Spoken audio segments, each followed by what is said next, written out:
Hey everybody, it's time for some more Christmas action. Let me just go ahead and get the link out again, and then we'll get ready to start. The reason I don't do it before I start, by the way, is I have to send the link when the stream is up, or it will just redirect people to a page where it's not up. I guess. Anyway, this will just take a minute.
The last thing is I just need the charger for my phone so that chat doesn't die in front of me while I'm playing. So I'll be right back, guys.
Just shut off the notifications again, just in case. Right, let's get the ball rolling. Pick up right where we left off yesterday.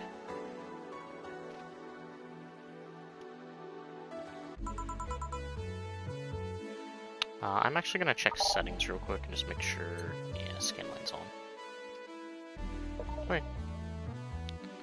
So everything looks right.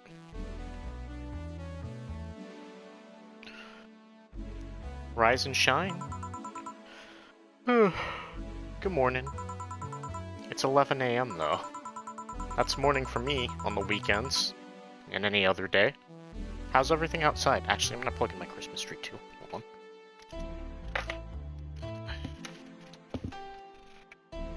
Now we're in the festive spirit. And surely my voice will hold out this time.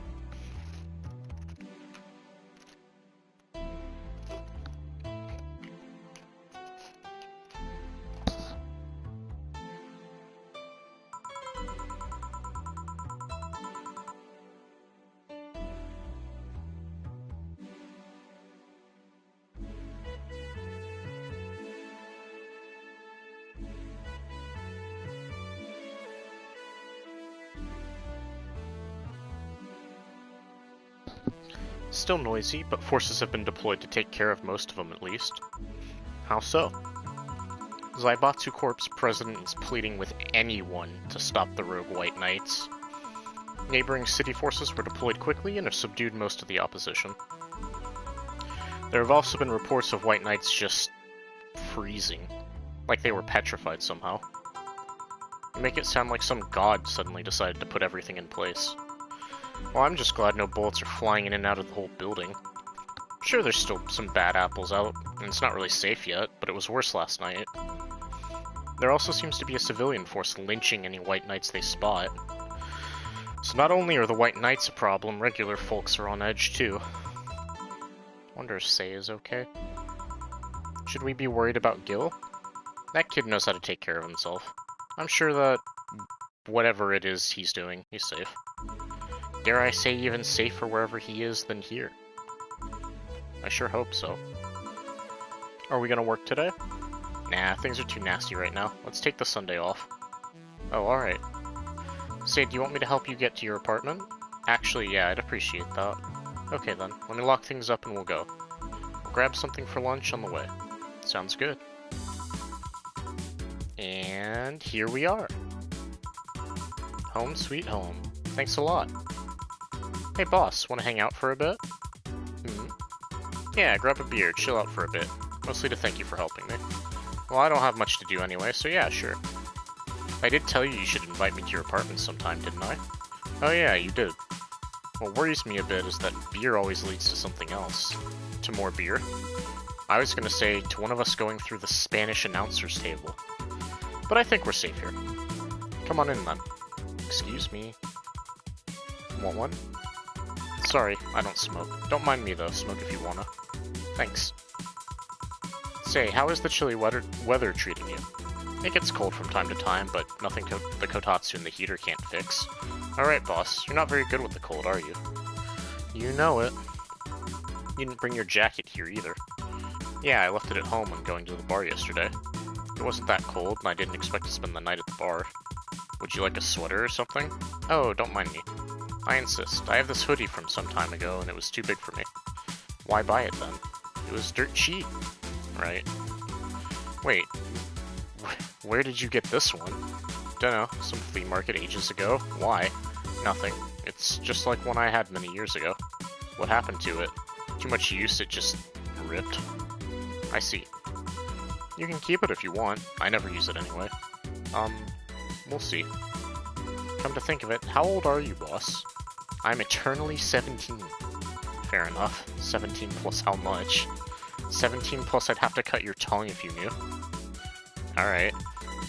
Let me go change into something more comfortable. Take your time.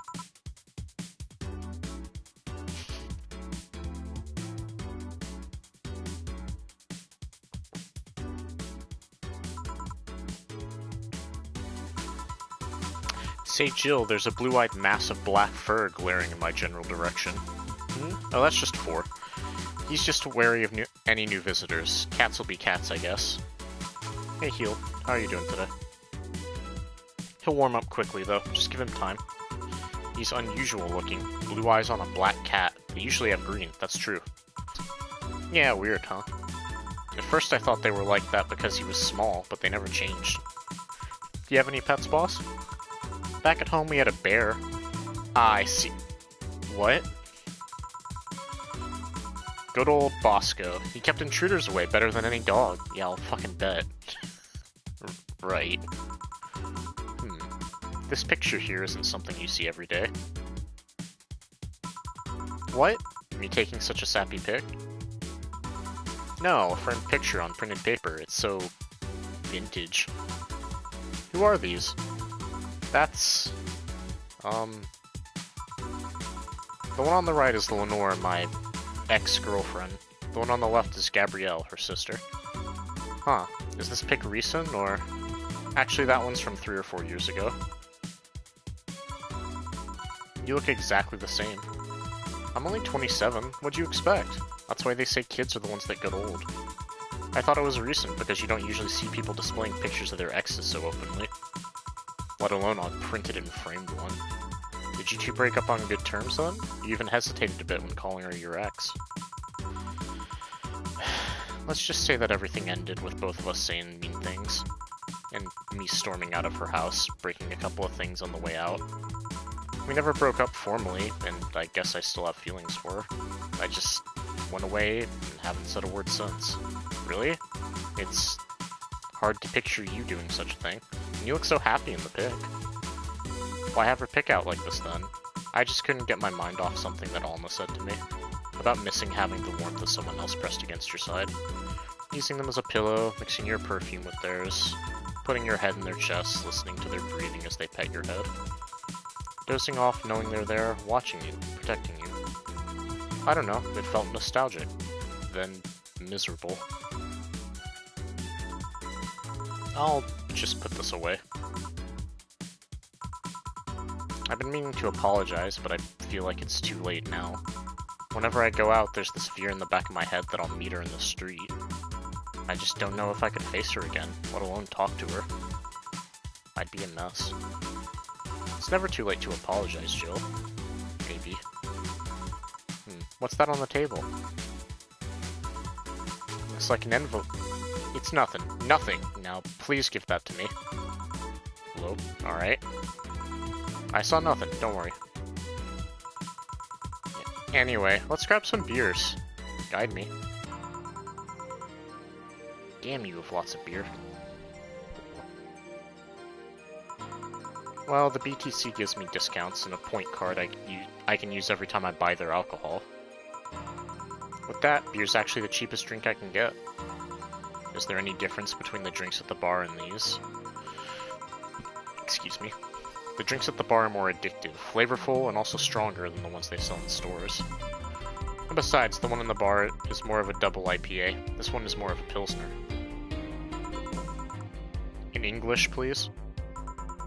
This one's lighter in color and lighter in flavor. Dunno, it doesn't taste like a lighter to me. Yeah, okay. Is this one made with that, what was the name of the base liquid you use at the bar again? Nutriogenic... Sorry, hold on. Nutriogenic Dichometrical Lidenajol, or NDL. It was a supplement or something, right? It was an experimental fluid they created to replace water when the Maiden Kiss polluted water supplies.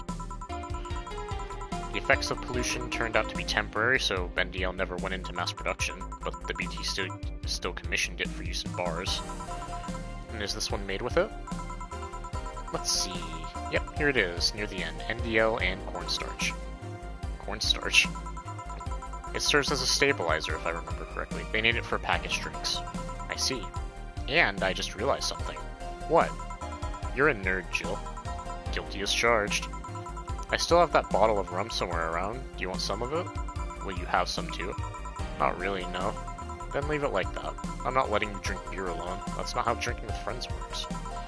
You consider me a friend then, boss? Why wouldn't I? Dunno, what with being my boss and all, I was never too sure. Well, in case you had any doubts, yes, I consider you one of my best friends. Besides, you and Gil are always so diligent and responsible that I'm boss in name only anyway. That's good to know. On a side note, it surprises me you kept that poster of me in the room. And even more that you hung it in plain sight. When I gave it to you, it was more or less a joke, you know? Does it make you uncomfortable? If it doesn't make you uncomfortable, why would it make me uncomfortable? It's my own face. I'm still wondering why you did it, though. Aside from filling an empty spot on the wall, I don't really know. I thought it was funny, too. I guess it's like if someone gave you... dunno, a dildo-shaped trophy or something, and you had it there as a conversation starter. Although no one comes here anyway, so it's kind of pointless. What? No steamy nights of passion? Not since a year ago, I think, and I'd rather not talk about what happened then. Did someone hurt you? Because if they did, I can go dish out the pain. Nah, nothing like that. A different sort of mess. Uncomfortable mess. A not being able to have sex for reasons mess. Glad to know you have my back, though. That's what friends are for. Wait, you talk about the poster and compare it to having a dildo-shaped trophy. Did you just call me dildo face? That's what friends are for. Hey boss, be honest with me here. About what? Who's Gil exactly? What do you mean? You know what I mean. Who the fuck is he? Oh yeah, well I have a couple of ideas. I know for certain that Gil was in the Hong Kong riots. Yeah, that was pretty obvious from what we heard over the last couple of days.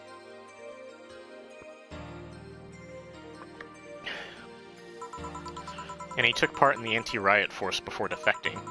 That should give me a clue as to who he is, but...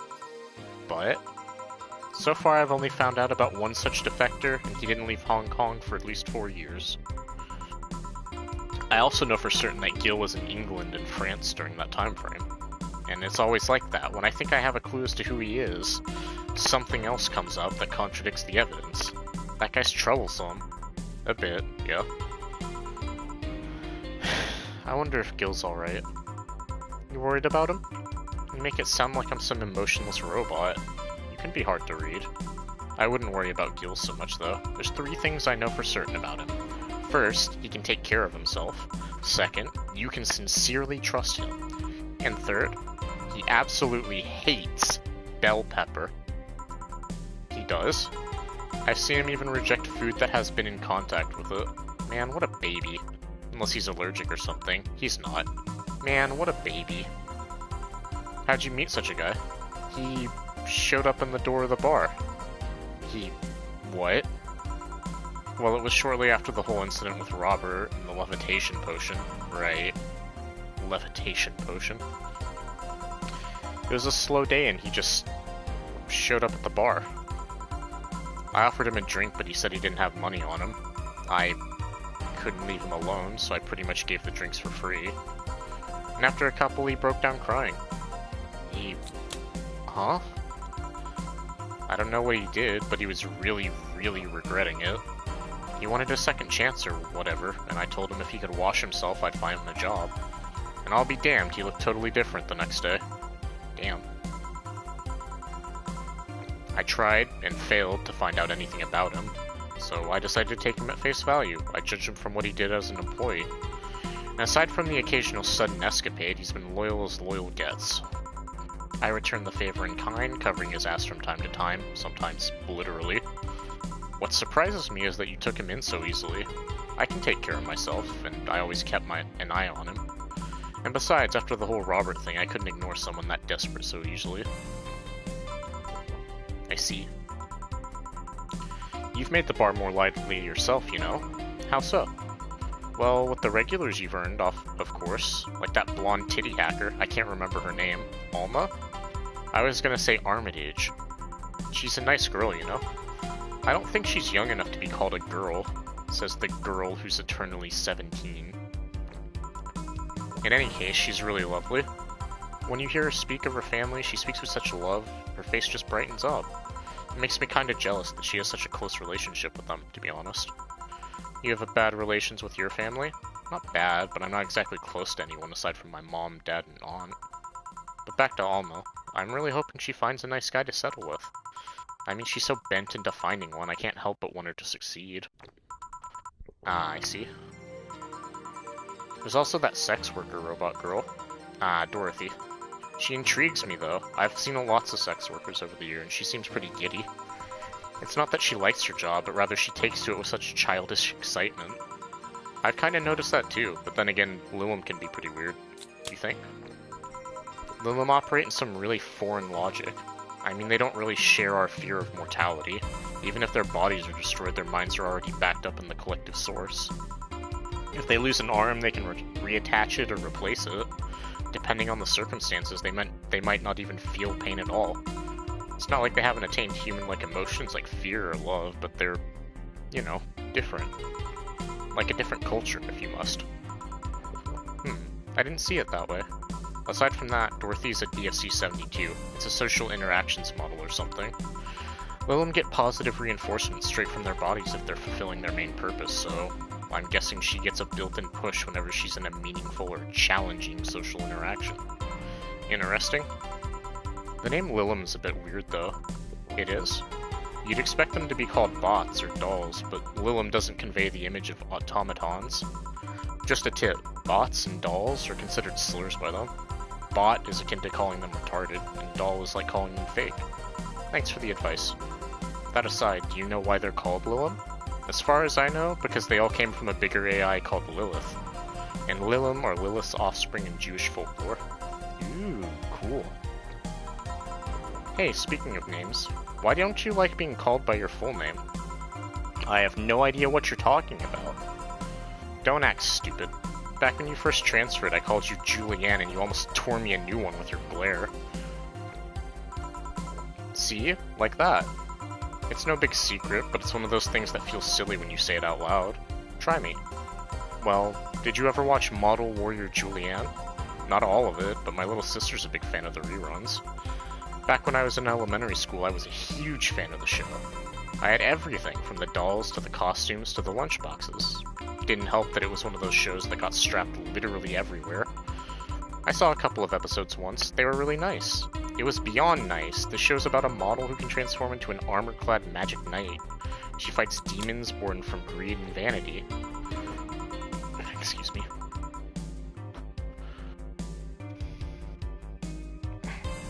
Sorry, I felt like I had to burp, but it just didn't come. Anyway, how the show presented Jules hating her job because of invited enemies, and yet still found solace in trying to be a role model. Hell, the main character wasn't a kid. Julianne was an adult that became younger when she transformed. I'd say it was a pretty ambitious kid show, even by today's standards. Just the fact that her enemies were literally issues dealing with beauty standards of body image, challenging as fuck.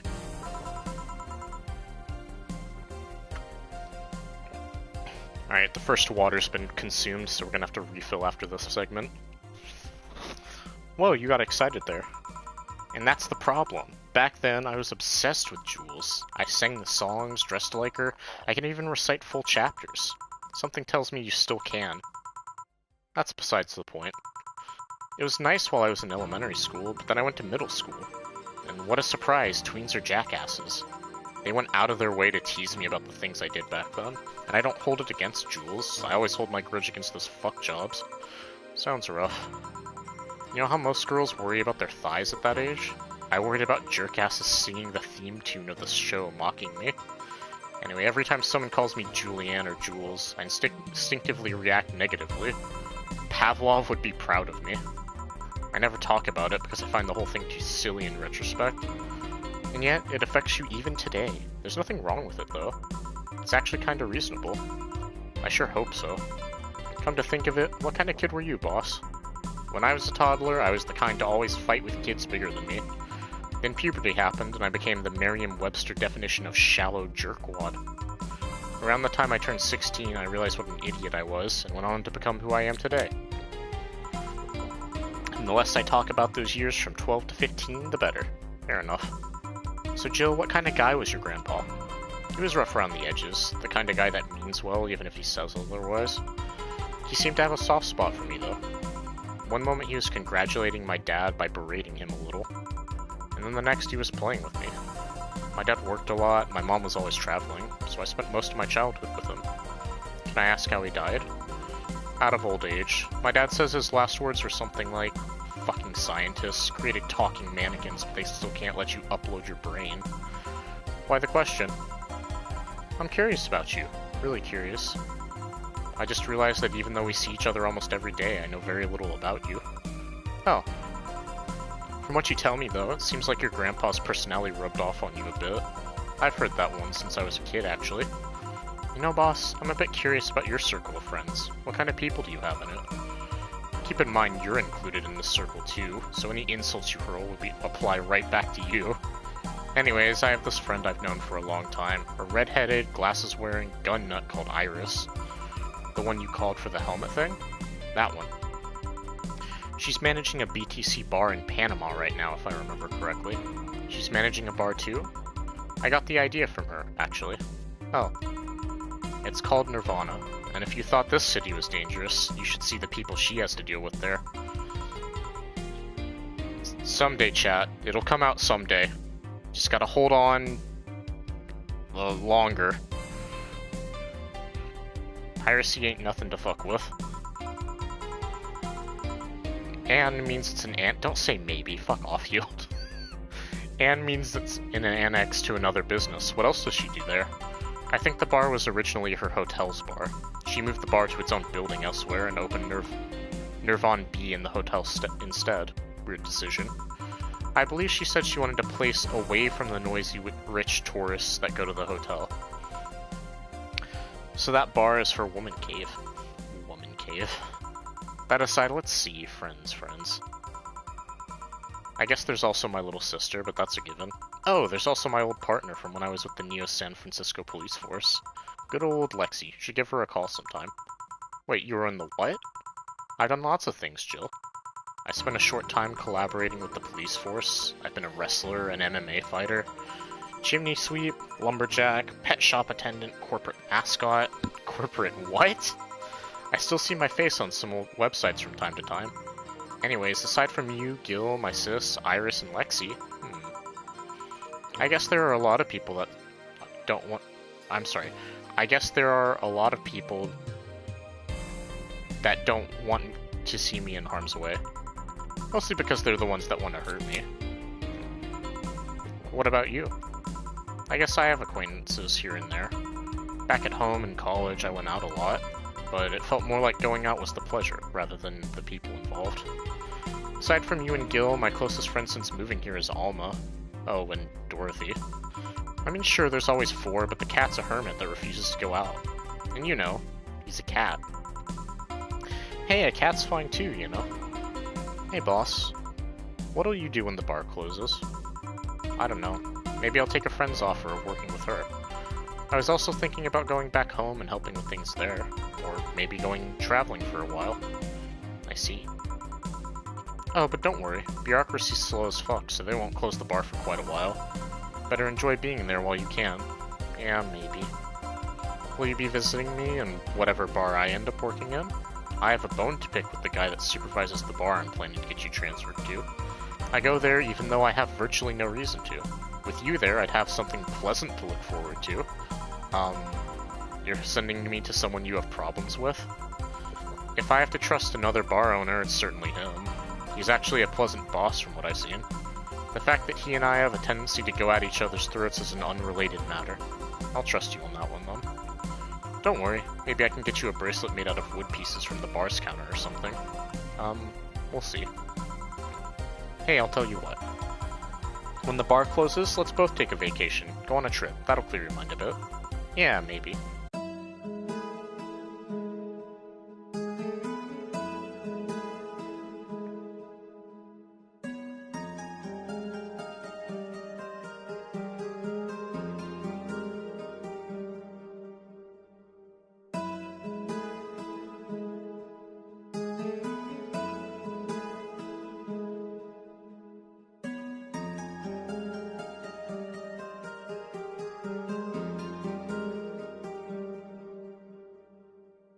Well, that's pretty good. That means that we got through all of the first chapter the first time. Oh, boss left the hoodie anyway.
So I'm gonna go grab more water and then I'll be right back.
They were talking about serious stuff in the other room. You have fucking Charlie and Riley Scoot? Let's go. How you doing, Teeps?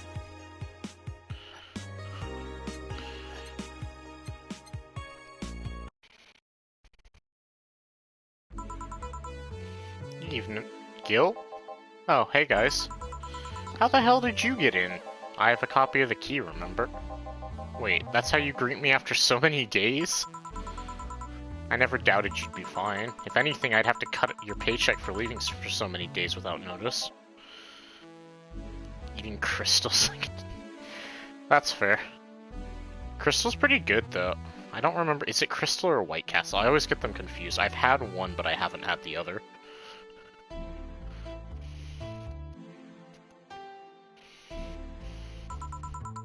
See, Jill? He'll be here on Monday like nothing ever happened. Wait, why does he have a copy of the key and I don't? The need for you having a key never arose. True. Anyway, glad you're fine, Gil. Thanks, I guess. What, are you gonna make me watch the bathrooms again? Not today. Listen, I don't know who the hell you really are, or what's trying to come back to bite you in the ass, but remember there are people that actually care about you. Don't just leave like you did. Especially after all hell broke loose. At least give us a sign you're still alive. So you were worried? Isn't that normal? When it comes to you, I don't know. Shut up. She's right though. You shouldn't make ladies worry so much. Check if the cats didn't move the internet antenna, would you? Fine, fine.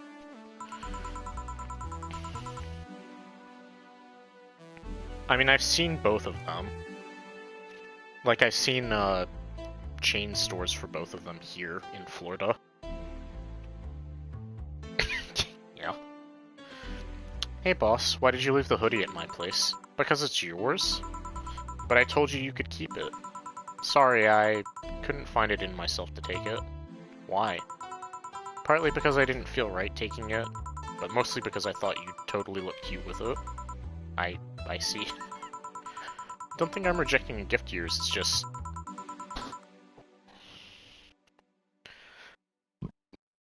preserving cuteness is one of my principles. Right. Are you still worried about the whole bar closure thing? Of course I am. Not like I can't work because of it, but, you know. All we can do is enjoy whatever time we have left here as best we can. Yeah. So cheer up. Clients smell sadness and fear, and we don't want that. I'll go to my office. Okay. Antenna's fine. Did I miss anything? Not really, no. Anyways, let's start the day. Let's switch around the songs. Keep said that one was their go-to. This one is pretty good, so we're gonna put it like up here.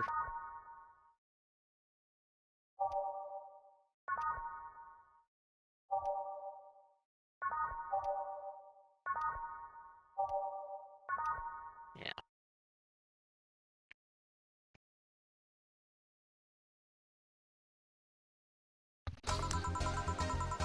Time to mix drinks and change lives.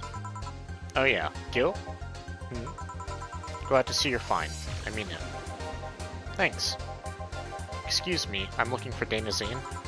May I have your name? Tell her it's Brian. Just a sec. Boss! Some Brian guy is looking for you. Tell him I'll be there in a bit. She'll, well, you heard her. It's alright, I'll wait. It's weird for someone to come asking for her, though. It's not so weird when you're BTC's regional manager in these bursts. Yeah, I guess that's... I guess I didn't give you the best first impression. Don't worry, I know who I'm dealing with. I'm not a fan of people treating me too nicely because of my position anyway. Handle me like I'm just another client. Alright, I can do that. What can I get you, Mr. Bryan? Let's go with the basics. A sugar rush, please. Coming right up.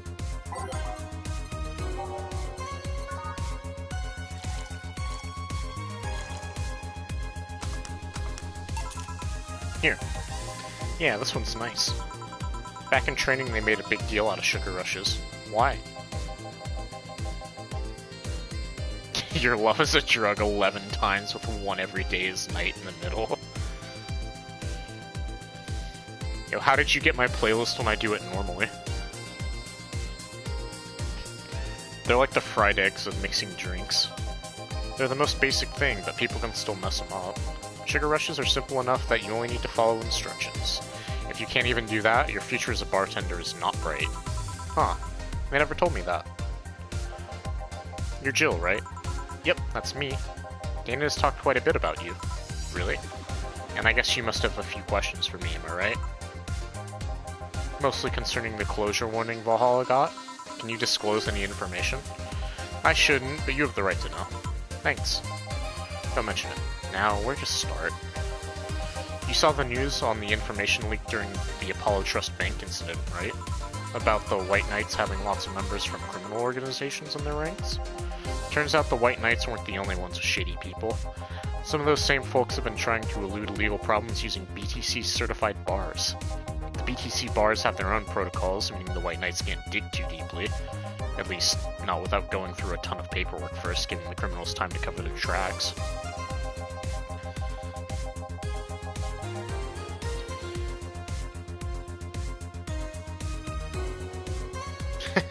Yeah, fair enough. I'll probably move Your Love as a Drug back up then, because that's also like my second favorite.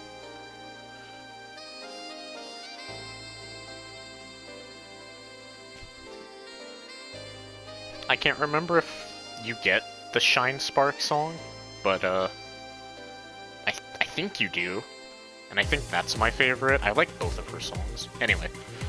Although it takes a bit of time to set up, it has apparently proven an effective method for money laundering. Where does Va11-Hall-A come in? Young bars are the ones under the radar right now, and the modest to low-income ones are the primary suspects.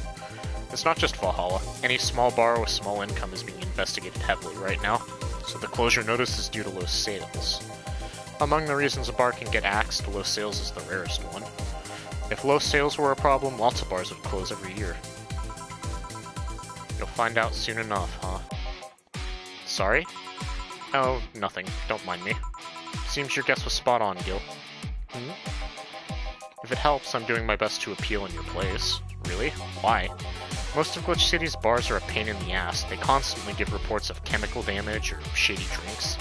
This is one of the few places from which I almost never receive complaints. The closest thing to a recent complaint was that whole Farmer Fabrics affair from a little while ago. So much saliva. I wouldn't get my hopes up, though. Especially since the BTC will try to save face by axing as many suspects as possible. Knowing you're making an effort is enough, thanks. Can I get you anything else? Now that I remember, the recipe book has a drink created here, right? Oh yeah, the suplex. Give me one of those, please. Sure.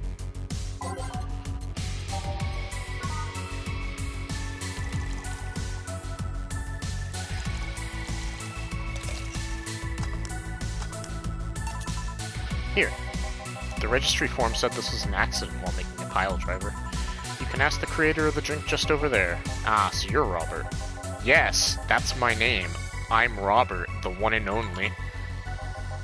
Jill called you Gil, though. It's Argentinian slang. Robert here is from Argentina, so we just call him Gil. Huh, I see. Sorry, Brian, I was sorting some stuff at the office. Please come in. I'll be right there. Any other questions, Jill? Not really, no. Although, yeah. If you were to evaluate my performance right now, how would you rate me? Clean and timely delivery of the correct orders, a top-notch bartender. Thanks. Now if you'll excuse me. I'm surprised you haven't met him before. I received my training in another city. The regional supervisor there was some girl with a red mohawk. Ah, I see. I wonder what boss will talk to Brian about. Jill, was it? Ah, Miss Stella, what a pleasure. Sukeban. Oh, you mean Nirvana? We talked about that before, because they, it comes up in the conversation. But yeah. They've got like a list of all the stuff they're working on their website. I think one of the games they're working on is a third-person shooter as well. I don't know.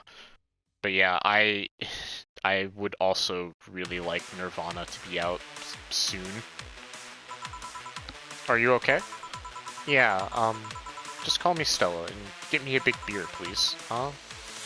Sure, on it.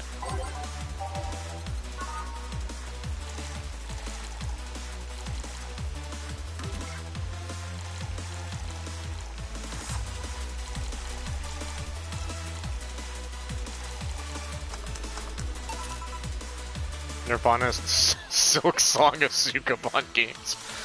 Well, I mean, Va11-Hall-A came out, and they announced Nirvana, like, before Hollow Knight even came out, didn't they? Because Va11-Hall-A, I think, is from, like, what, 2014-ish? And then they announced Nirvana in, like, 2015 or 2016, once they finished all the updates. Healed, I'm gonna, like, waterboard you. You gotta shut the fuck up, dude. Are you sure you're fine? Sorry. You know Say, right? Of course, what's up with her? She was at the Apollo Trust Bank during that whole affair and... well... right. That. So she didn't show up on the list of the massive body count in the aftermath, so... I was hoping that maybe you've seen her. As much as I'd love to say that I had. Yeah, I figured as much.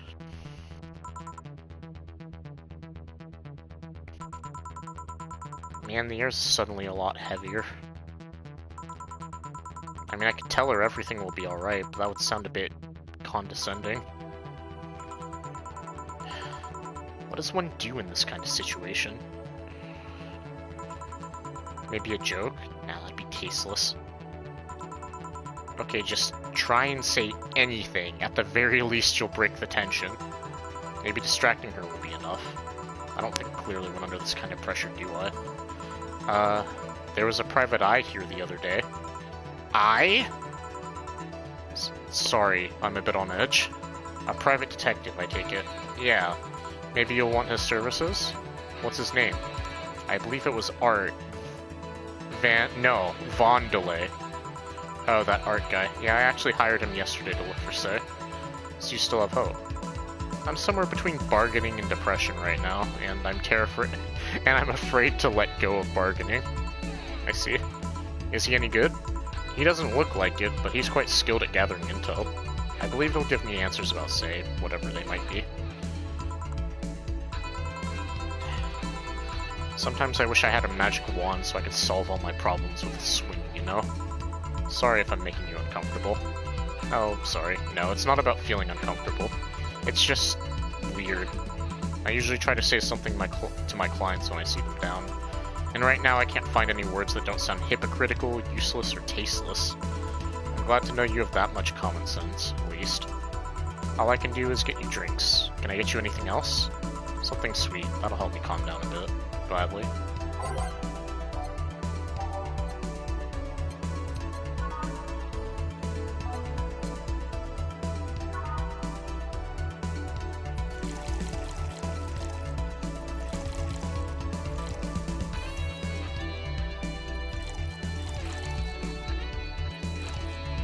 Man.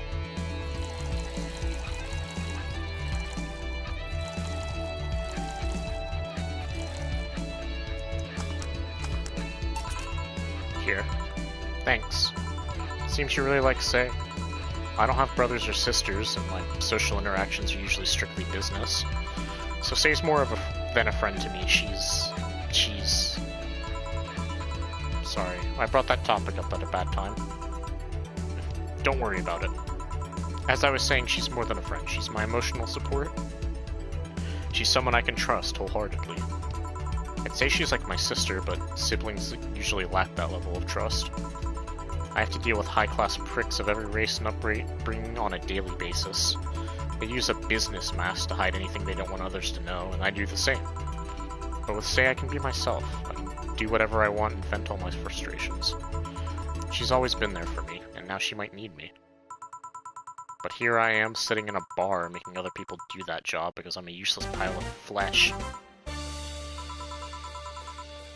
Sorry about the outburst. I'm actually kind of jealous of the level of self-control you're using here. I mean, I'd be a mess in that situation. Still, would you like some fresh air? I'm gonna take my break, and you could use some. Well, for a given value of fresh. I'm fine, thanks. Okay then. Gil, please service Miss Stella while I take my break. Sure, leave it to me.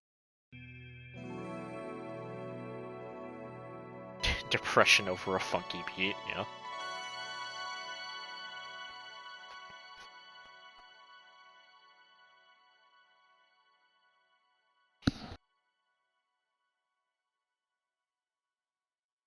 Chat, I'm gonna hit the bathroom real quick. I'll be right back.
Alright, let's keep trucking on.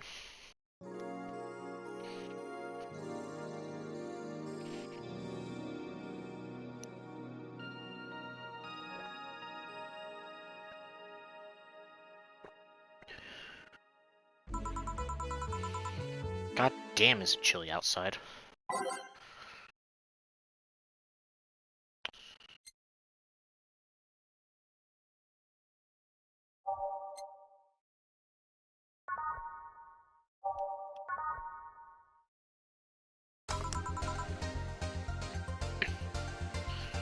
But I got to watch you play this, I must say. That's nice. I'm back, huh? What would a kid like you know about that, huh? I'm just giving you the facts as they are. What happened while I was gone? Let's see. Detective guy comes in, Cat Boomer girl greets him, they start talking. Everything was okay until the girl mentioned Zaibatsu Corp offhand. After that, the guy got riled up and started bad-mouthing it. Oddly enough, he was the only one. She just carried on like it was a normal conversation. I see. Well, I won't deny Zaibatsu Corp is anything but innocent. When you get down to it, it has enhanced the quality of life here. Yeah, if by enhanced you mean getting yanked around by a shiny new chain around our necks. Can't you see that those big companies don't care about us? Why do you think Glitch City is mockingly called the guinea pig of the world? We're just one big test group for them to use however they want. But then again, I don't expect a kid to understand how hard it was, let alone a rich kid. True, I don't know, and true, I have a privilege that clouds my judgment. But can you deny that the meddling of Zaibatsu Corp has brought quite a few benefits? Like what?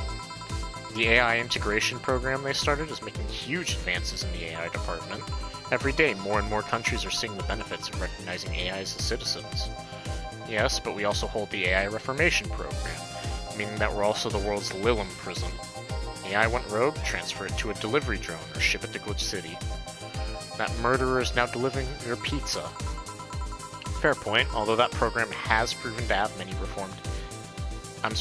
that program has proven to have reformed many AIs. They don't brag about their 88% success rate for nothing. The city also has a stronger economy. Zaibatsu Corp's successes has made more and more companies bring their products here, and the gap between classes continues to grow. More and more companies just mean more people who will plant their feet on your face. But it also means more products are being brought to the lower classes. Stores have 20% more brand variety compared to last year. Zaibatsu Corp's main medical research branch has also made lots of discoveries. More and more illnesses, previously thought incurable, are being addressed every day. It's amazing, for those who can afford them. Meanwhile, down here, we're experiencing medicine shortages almost every month. You have a point there. Oh, but there are also more jobs. All of the companies coming down here need personnel. So the unemployment rate has gone down by almost 40% this year. More jobs? Shut up. Am I wrong? Well, that's... Hey you, don't just sit there. Give me a Zen star. Sure. Let's make a Zen star for the sword, baby. It's 4 of everything, right?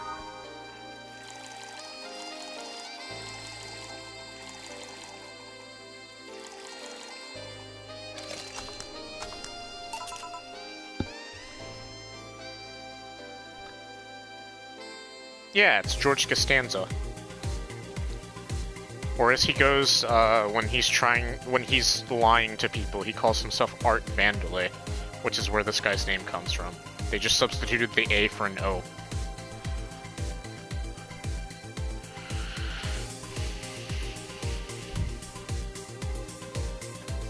Here. God, this is awful. It's your order, though. I seriously hope you don't really believe everything you just said. Of course I do. Why else would I say it? You do bring up something I always fail to remember. All the benefits we've gained over time are limited to a few. I can talk about advances all I want, but in the end there's still a luxury belonging only to a few. And even those that can be accessed by everyone are more like an improvement in the bigger picture. That doesn't take away the fact that there have been positive changes, though. Credit where credit's due, don't you think? That's a pretty mature answer. I haven't seen that emote before. What is that? Alpharad TV. Fair enough. Discussions are a way for two parties to understand each other. The only people afraid of discussion are the ones whose points are too fragile to defend against someone. Yeah, mature. Whatever. I'm gonna take the chance to ask you about that job I gave you yesterday. I haven't been able to find much, but I can at least tell you that she wasn't at the bank when it opened. What does that mean? Either she left before the whole ordeal started, or she managed to escape at some point before the whole thing ended. All the corpses are accounted for. They only found one totally disfigured, but witnesses identified it. It wasn't your friend, that much is for sure. I see. Did you call him here? No, he just so happened to come here today. The weird part is that the girl did enter the bank. It's like she vanished or something. I see. Thanks, keep it up. Your face brightened a bit. Hope is the last thing you lose, I guess. If he's telling the truth, Sei might have found a way out. She's a resourceful girl. She surely did something. I think I'll have another drink. Do you want anything? Me? Just get me whatever you order. 2 bad touches, please. On it.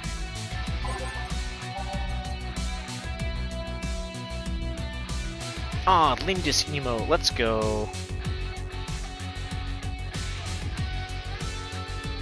She went to buy milk, yeah. She went to go get some milk and some cigarettes.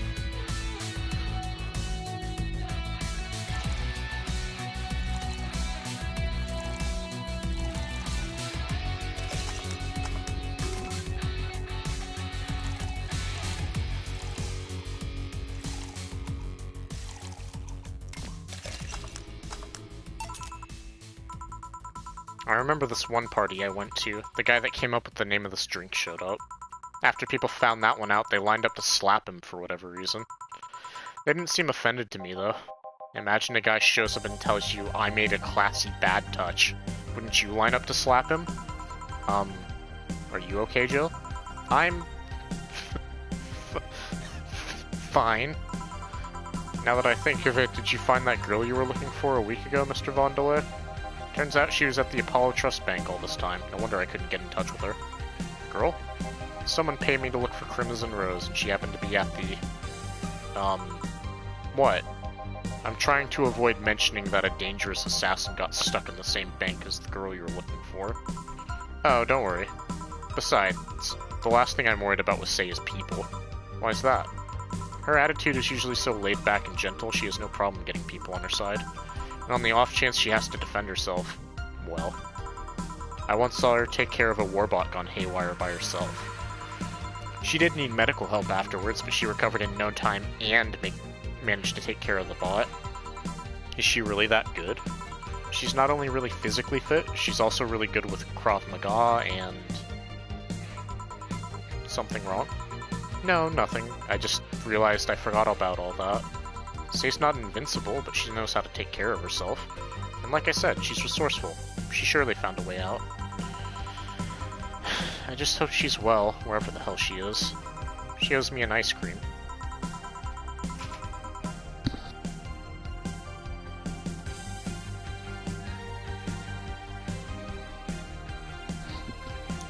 I think she's more normal than some of the other characters. Anyway, my dog broke the door open, so... Everybody say hi to Olive. She come in here for a belly rub? I wish you wouldn't lay down right in front of Lily's bed. But what are you gonna do?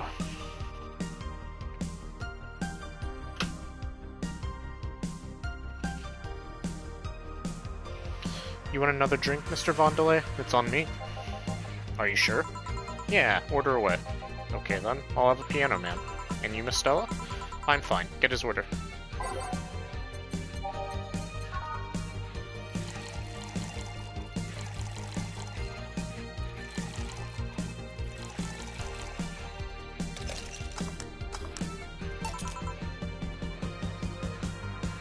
Yeah. Did someone say dog?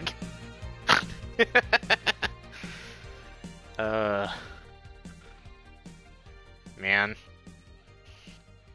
Fucking dog JPEG is evergreen, truly. Olive, look. Look, it's like you, but, you know, flat. Here. So this is what drinking something classy without worrying about the price feels like.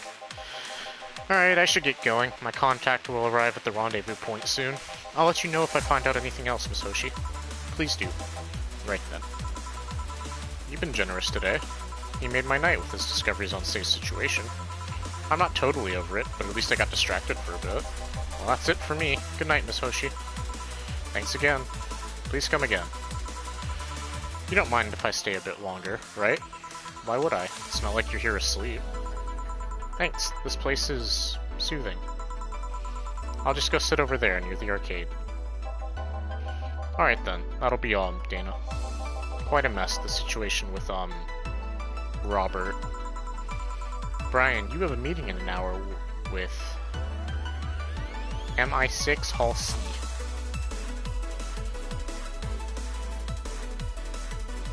I was trying to see if that was like a word, but if it is, then I don't know what it is. Right. Oh, if it isn't Miss Hoshi herself. Ah, Brian, fancy meeting you here. I didn't expect to see you here of all places. Are you busy? Mind catching up for a bit? Sure, no problem. Jill will be sitting over here. Let me know if you need anything. Will do. This holophone is an old model, so hanging up is a bit laggy. You can call me Cass, by the way. I'm Jill. Say, you guys give a lot of liberties to my boss. I mean, she gets away with too much stuff. She's not hurting anyone, and wouldn't you say it's more interesting that way? Finally hung up.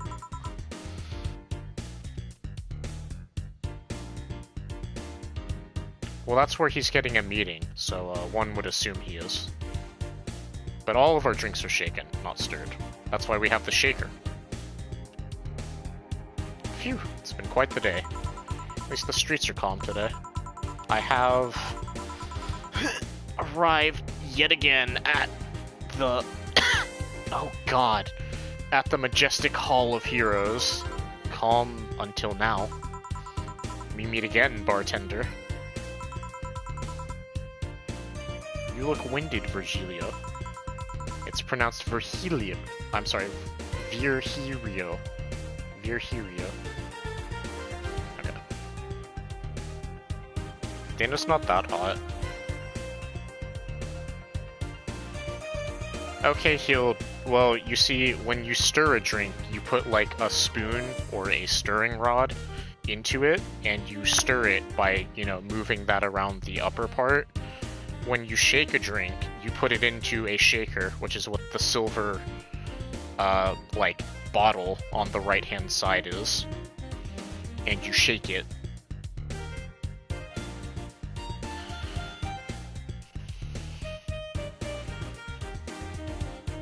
Okay, but there's not. The robot arm makes up for it. That is true. She also has, like, the majority of the Gundam references, so she gets a pass. No, I'm pretty sure it's Virgilio. You said as much the last time you came. Pronunciations are a silly thing society imposes on letters.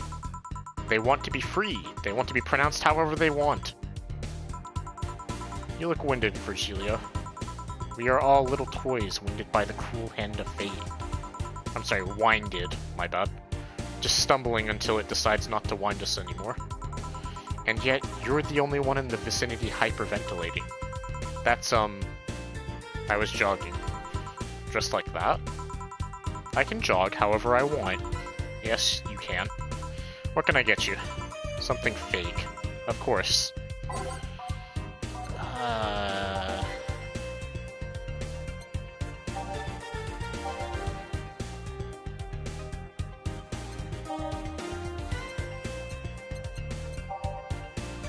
Is it frothy water? Yeah.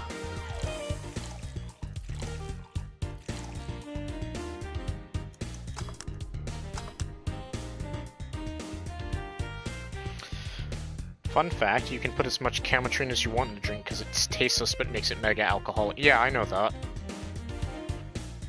There was a run that did just make everyone super shit-faced because you get different dialogue sometimes, you know. I mean, that's the reason that I always double every one of Dawson's orders, because he just likes them all big, and he pays you more if you double it. So all of his beers are big, the Mars Blast is big already, so you don't need to do anything to that, but like, I mean... I also doubled the orders for Betty and Deal yesterday, and that gave some different dialogue than what I'd seen in my normal playthroughs. Because I know that Betty likes the big drinks too. Anyway. Here. And this is totally not beer. Ah, yes, just as fake as I want. Say, Virgilio, where do you work? I take the noble duties of curator at the Steampunk Museum. Really? What do you do? I study everything that comes and keep it clean for the people that visit the premises. But lately, my duties have been hindered by the museum's owner. Really? Yeah, he told me stop touching the exhibits, you're gonna break them. The nerve of some people. Huh? He still fails to realize that I'm the curator there. Without me, all those machines would be rustier than they already are. Even the visitors get that I'm the one responsible for those. Why can't the owner realize that too? Yeah. I bet he treats you like a janitor or something like that. Exactly! Okay then, time for your next challenge, bartender. Challenge, he says. I want purity. Fringe Weaver, right? Because it's just like 9, yeah.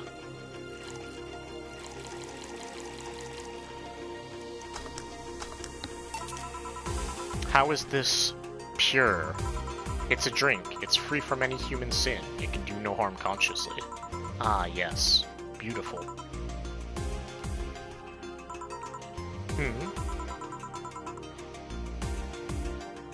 Hey you, the guy over there. Me? Yes, you. Have we met before? Can't remember. Maybe? Yeah, I think... No, we haven't met, ever, at all. That's an interesting reaction. Ah, Jill, I'll be taking my leave now. Be careful out there. Thanks. Huh? Excuse me, have we met somewhere before? That face. That eye. What about my eye, punk? We haven't met ever at all. Never, ever, ever, ever. Good talking to you, bartender. Did you just scare off a client? Apparently. Well, I'm off. Thanks for... This is a good song. I should have listened to this in full before. Don't mention it. Are we done for the day? Which one is this? Glitch City. Okay. Yep, quite a few clients considering the whole situation. Oh shit, that Virgilio died. So you two actually met before. Yeah, you could say that. What? What? Gil stuff, don't mind it. What are you talking about to Brian? Well, we were mostly catching up, to be honest. I hadn't seen him in a while. I offered him a drink when we met last week. I talked a bit about what to do after the bar closes. Oh, and I tried to, explain the situation with Robert here. He agreed to help me out with that one when the time comes. Ah. Oh. I was also tuning up the details for the new employee. New employee? A part-timer. You'll meet him tomorrow. Oh. Him? So it's a guy? An adorable guy, if I do say so myself. I suddenly have deja vu. Are you alright, Jill?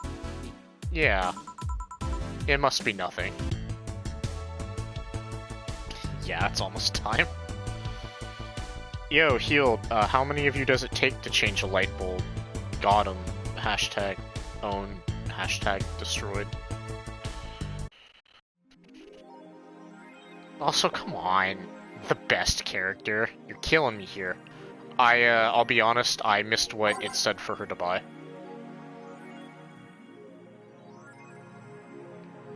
Oops.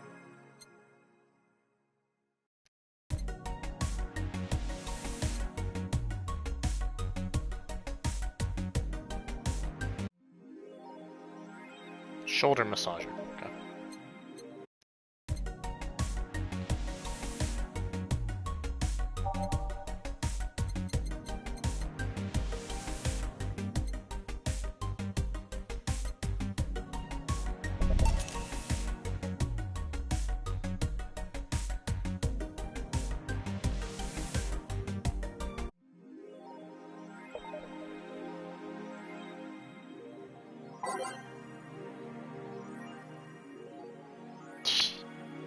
Shoulder massager, she says.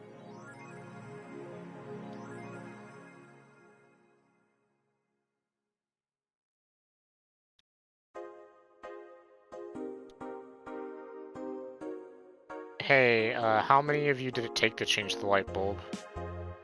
Dweebus?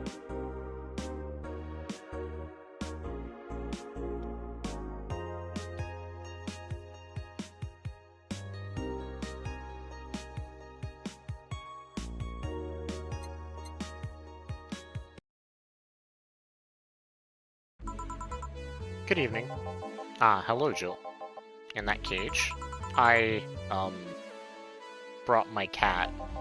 Your cat? Did I hear Yasunori Kato was in the bar?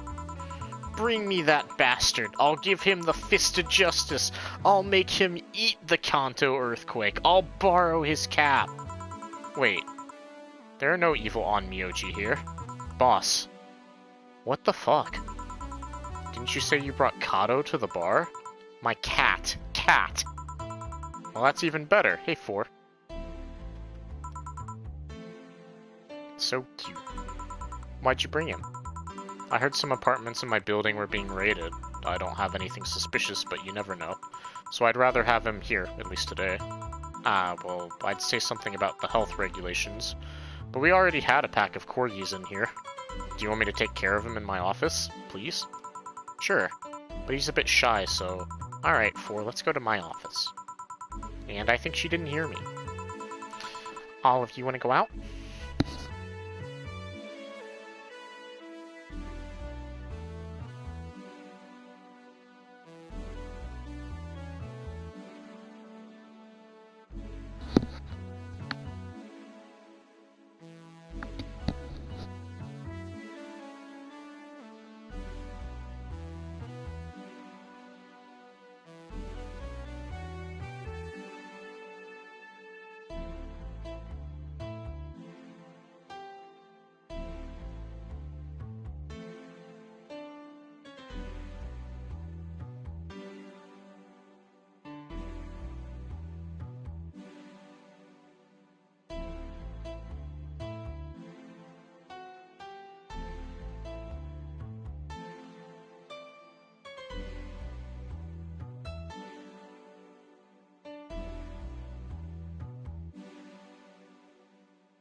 Alright. I had to pour something out in my sink. It looks like a moth landed in my water. Can you guys hear me?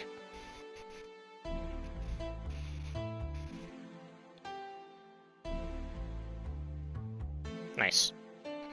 Say, Gil, how do you always come so early? I live close by. Really? Yep, Chief got me a small apartment nearby. Something about the BTC housing program. Oh yeah, I got mine through that too. Anyways, let's start. My slippers.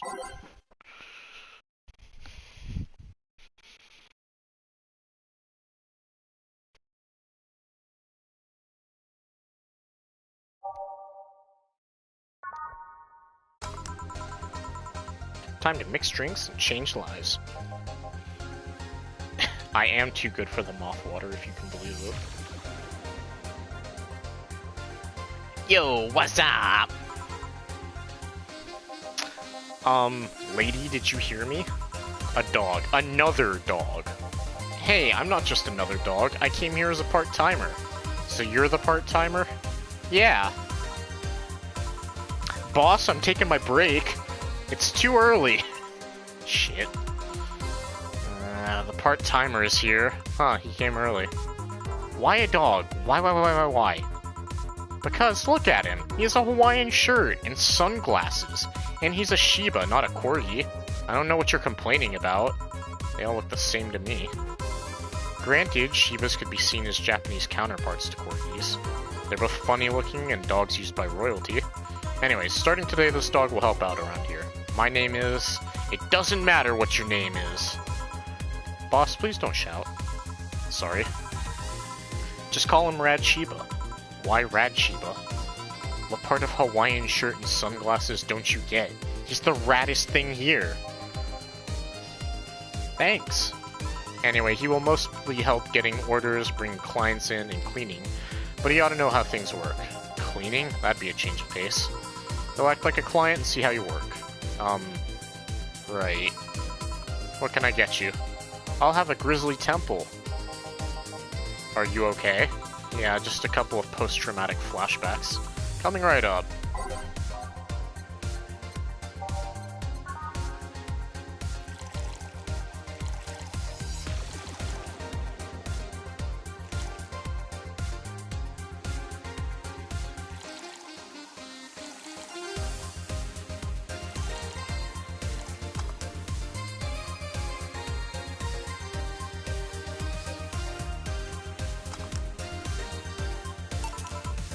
Here.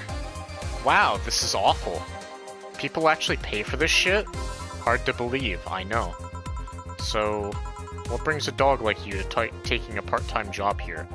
I'm here to help the funding of my organization. Are you with the Safe Art Toy Company? What? No! Don't lump me in with those herding supremacists. I have a more noble and benign organization. I belong to CIRA. CIRA? Canine Independent Rescue Association. We give a place where dogs can be dogs and save them from themselves. CIRA is what I love, but damn is it expensive sometimes. We decided to take part-time jobs to help fund anything it needs. We want to help CIRA be the best it can be. What do you do at CIRA? Pay treatment for hurt dogs, give food to the hungry ones, play with the bored ones. We're there for everyone. Huh, that actually sounds kind of nice. Say, do you have a menu? Something like that, yeah, here. Now let's see. Any recommendations? Avoid the part with promo drinks. Oh, the Grizzly Temple is one of those. Fluffy Dream? I like the sound of this one. Coming right up.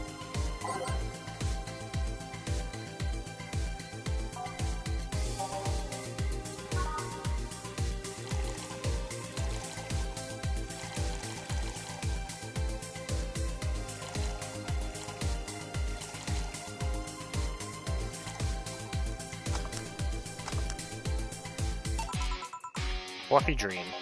Well, this one's nice. So why did you pick a bar? It seemed fun. I didn't need that many weird skills to be part of this, so it was my best bet. Besides, it's close to home, so I can get here by walking. And I do love me some walks. I could walk all day. Weird skills? Yeah, stuff like food handler certificate, previous work experience, or thumbs. Why did you pick a bar? On a whim too, I guess. I wanted a place where I could see people come and go all the time. And bartending sounded a bit more glamorous than just being a store clerk. Oh yeah, about the way you mix stuff. Yeah? Is it... Hey. It's a cat! A cat! Hey, Four, weren't you in Boss's office? Hello, cat. Wanna play? Let's play! Didn't dogs hate cats or something? We don't hate them. Unless they're intruders. Aw. You said his name was Four? Hello, Four. Let's play. No playing allowed. You'll make a mess. Four, go back to Boss's office. Meow. That's one obedient cat. My pride. You want something else? Yeah, but I'll talk with John Face here for a bit. Huh? Alright. I shouldn't get riled up so easily by dogs, but I'm just tired, I guess. Hello, Jill. Huh? That voice. Say... Eh? What happened to you? Nice seeing you too. Well, I fell from a really tall place to a really rough spot. Are you okay? Do you need an ambulance or something? I just got out of one, don't worry. How did you manage to slip by the mobs lynching those white knights? It was a bit rough. Luckily these bandages help conceal my identity. Why come straight here? The ambulance where I got treatment couldn't stray too far from the hospital. They're nice people. I've talked to them a lot while on rescue duties. I was nearby and yours was the closest friendly face I could find. I needed to regain my composure before doing anything else, so here I am. If you're scared because they might come for me, I can leave, you know? The security systems of the bar are top-notch and my boss is also the bouncer of sorts here. I'd say you're actually safer here, so I'm not worried about me. Instead, I'm worried about you. First I hear you were at the bank, then I found out that you disappeared. And now you show up with all those bandages. Are you fine? What happened at that bank, exactly? Did you talk with Stella? She was worried sick about you. Slow down a bit. The medications make me feel everything more intensely. Almost like a hangover. Sorry. It's nice to know someone like a bartender was worried about me, though. Thanks. Everyone I know has been ignoring me, so I was feeling lonely. Why would they? Well, you've seen the lynches they give Danny White Knights they find. By ignoring me, they're actually saving me from getting kicked to death. My good deeds finally paid off, I guess. Can I get you anything? Something sweet with no alcohol. Thank God these pants still have my wallet in them. Oh no, I couldn't take your money right now. It's on the... Jill, please. I want to pay for my drinks. I take it I won't be able to change your mind? Nope. I mean, yes. I mean, You won't be able to change my mind. Sweet, no alcohol, right? Coming right up.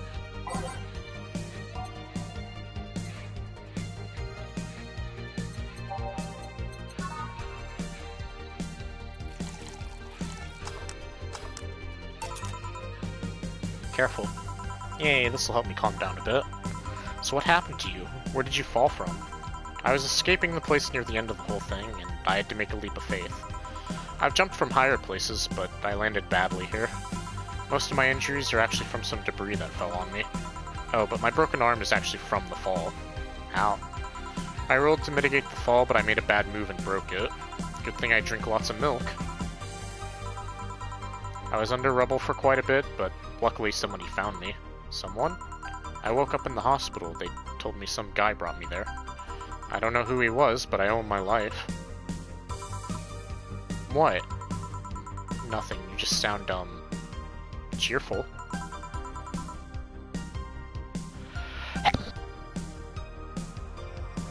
Sorry, I had to sneeze. I'm alive. Why wouldn't I be? After all that happened at the bank, here I am, talking to you. Being able to talk at all. Don't think too much about it. I'm fine. I'm totally fine.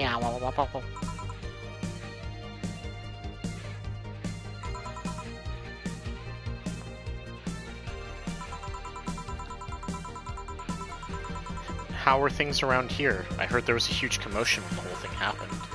I had to sleep here in the bar on Saturday, but I guess it could have been worse. Glad to know that. Did you contact Stella? She was on the verge of despair yesterday.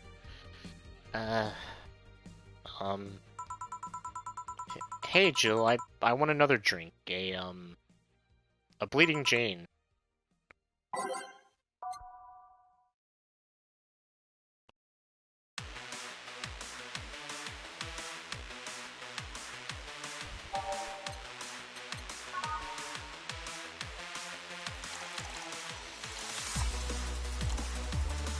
I think if you give her this, it's like an optional scene. It's like this or a Sugar Rush, I can't remember.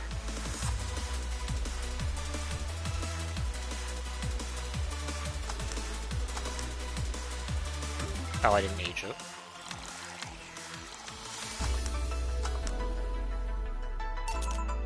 Here. Phew. Thanks.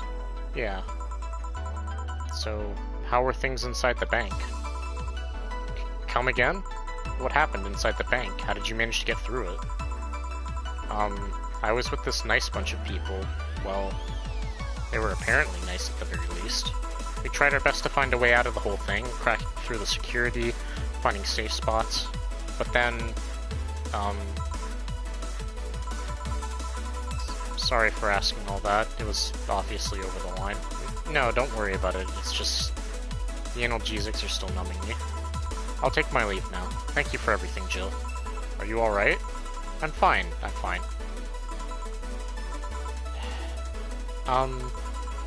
Weren't you leaving? Yeah, I was, but, well, you know how I just said I was fine? Yeah?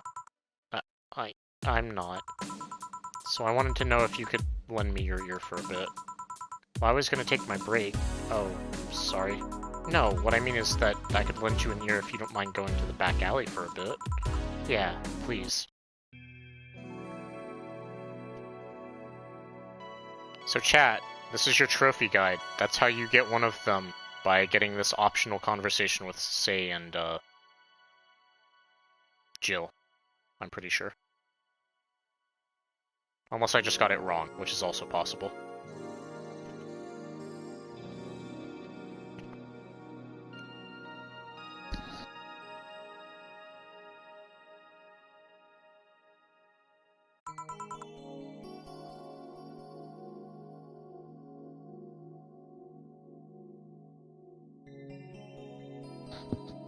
PogChamp, I got it right. Want one? Sorry, I haven't smoked since high school. But don't mind me though, smoke ahead. Thanks. So, why me? You're the closest friend I have nearby that isn't avoiding me and I think I'm about to explode. Why? Because I'm afraid, I'm terrified, I'm scared. My colonel was using me when I made that errand. He saw me as a disposable pawn. Then the whole thing got closed at the bank. You were stuck there with no food or water for 3 days. I saw a man be beaten to death after he found some snack in his pocket.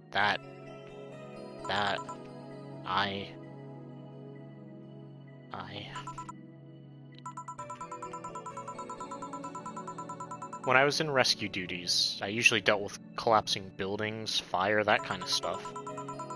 But seeing people do that to other people is just...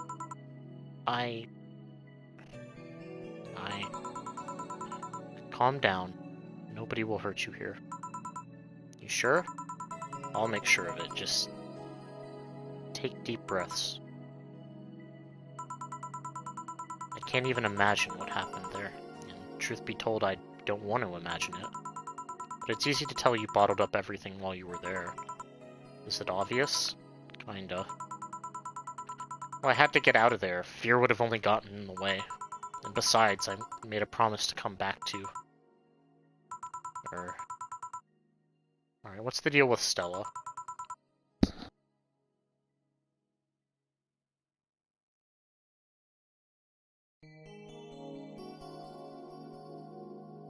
Something stuck in my throat, my bad. Nothing, I'm just... afraid? The word loses meaning after you use it so much in so little time. She should have been worried sick, and I couldn't call her after I came back. I'm afraid of what she'll say. She will insult you. She looks like that kind of girl. But I'm betting all that I have that she will be quickly happy that you're fine and alive. Yeah, you're right. Think about it this way. A slap or despair for what's left of her life.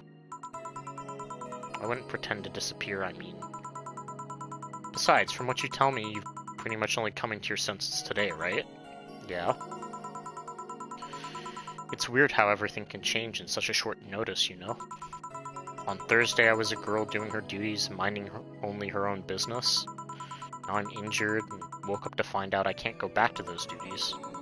Part of me's happy. I knew full well white knights usually did more harm than good. On the other hand, I really loved my job. Now I'm stuck with nothing to do. Yeah, I know how that is. The life-changing on a short notice part, I mean. Really? I would tell you why I know that, but I think you should go see Stella right now. Yeah, you're right. Speaking of which, hey Gil! What? Do me a favor and escort Say to... wherever she needs to go, please. Only if you cover my share of the work. Yeah. Okay then, let's go, miss. Right. Thank you for hearing me out, Jill. Anytime.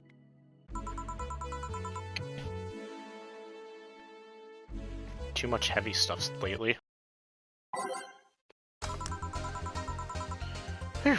Hope everything goes alright. Hey Jamie. Jamie? Jill. Gillian isn't here, I see. Are you alright? You look distracted. I'm fine, don't worry. If you say so. Jill, where do I take 4 if he needs to use the bathroom? The cage has a small litter box included. Oh, that's convenient. 4? 4's my cat. Some apartments in my building are being inspected today, so I brought him to work in case they enter my place while I'm gone. I see. What can I get you? The usual gut punch. Coming right up.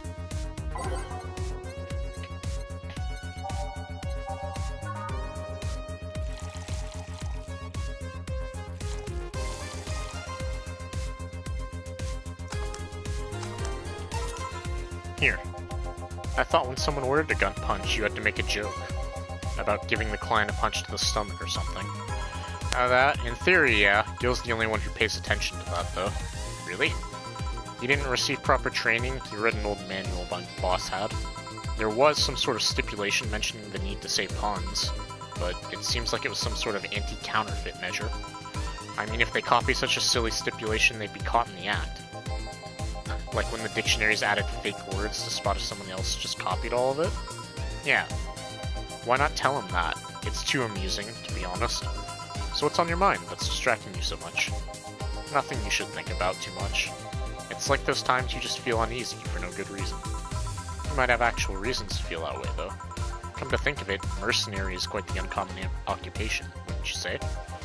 I like to see what I do as bounty hunting, actually. How so? The only jobs I don't take are those where I have to deal with people who just happen to be in the wrong place. There are some people willing to pay to off someone that has done nothing wrong. Things like killing someone that owns a house in the way of some building, or a nosy reporter. I'm not better for turning a blind eye to such requests, but I'm not going to be the one who deals with it myself.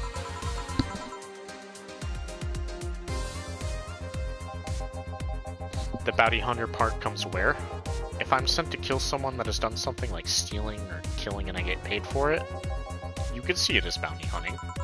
Yeah, I guess. It's just cheap justifications for killing people, though. In the end, they're cheap. However, I won't be the one to kill for petty reasons like those. Let's change the subject here. I'll have something bitter, if you don't mind. Huh? Sure.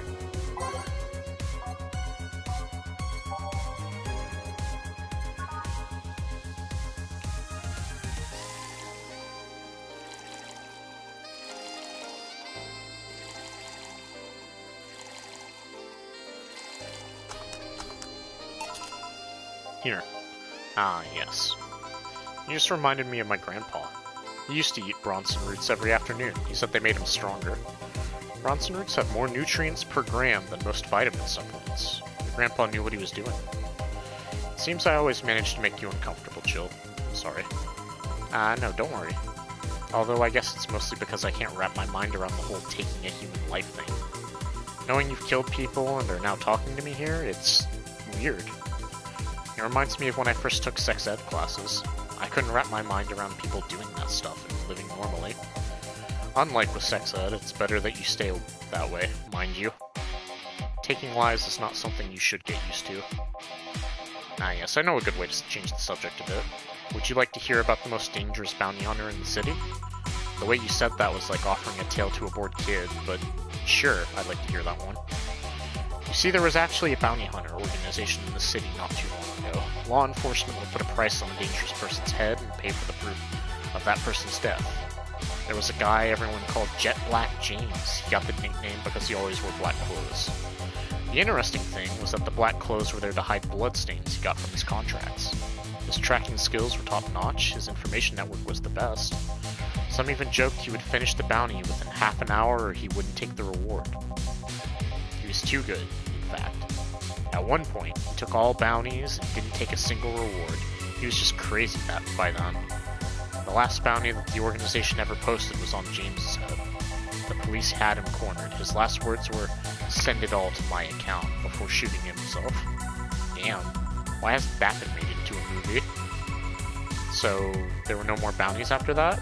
A registered bounty hunter was charged with many counts of manslaughter, using his old targets as proof. If somebody else tried to recreate the organization, the seed of doubt would grow in little to no time. What guarantee is there that such an organization wouldn't actually be a trap? They could use the registered bounty hunters to take care of the most bothersome criminals, and then dispose of the bounty hunters by pressing charges using their targets as evidence. So, no.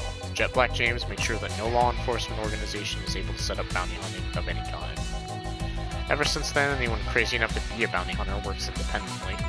Were you part of that organization? I've actually had those suspicions I'm telling you about since the day I heard such a thing exists. Glad to know I wasn't just paranoid. I don't know how well you changed the subject, but that was certainly an interesting story. Just make sure, you're not a rebuilt Jet Black James or something like that, right? The name James is pretty common, Jill. Besides, if I remember correctly, his real name was actually Theodore. Oh. That story left my throat a bit dry. Get me a beer, please. Sure.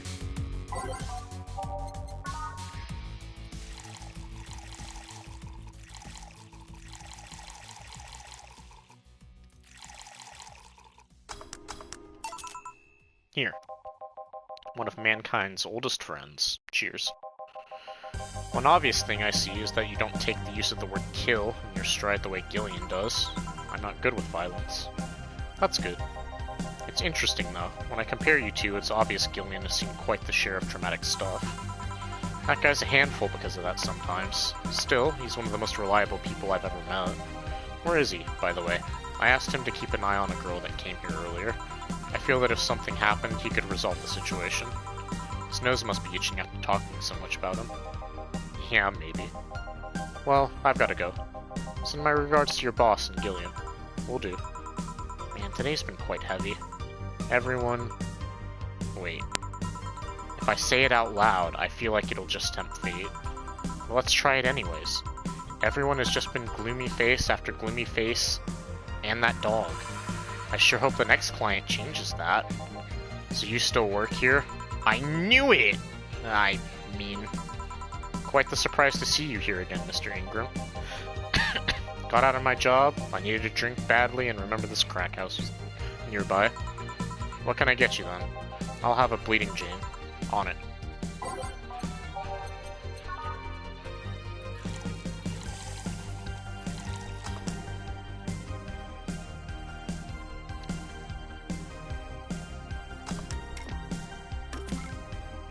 What?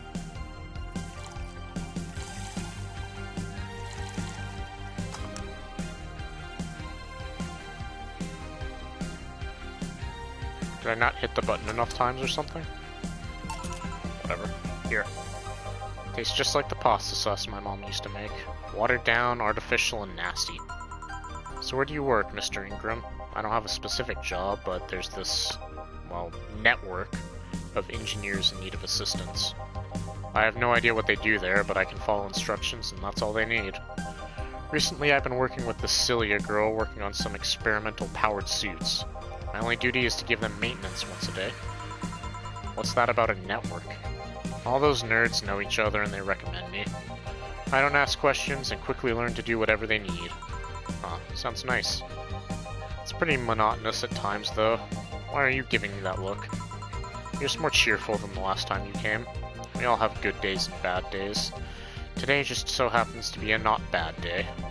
Besides, with everyone scared shitless in their houses, the streets are clear with no traffic jams.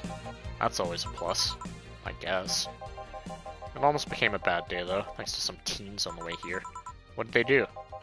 It's not what they did, it's what they said.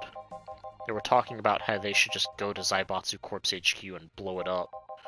I've seen one too many kids throwing around that let's kill the king attitude when it comes to Zaibatsu Corp. Even if Zaibatsu Corp's building suddenly went down, the ones behind it would still be alive.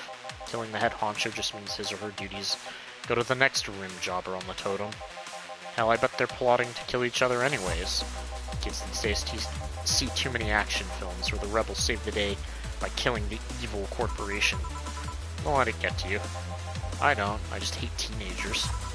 It's interesting though, a big corporation in control is somehow more dangerous than a regular government. I wouldn't know, I'm not a political person. No shit. Alright, give me a Zen star and try not to mess it up. Right up.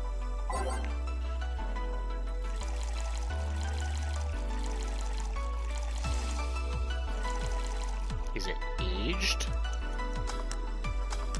Fuck.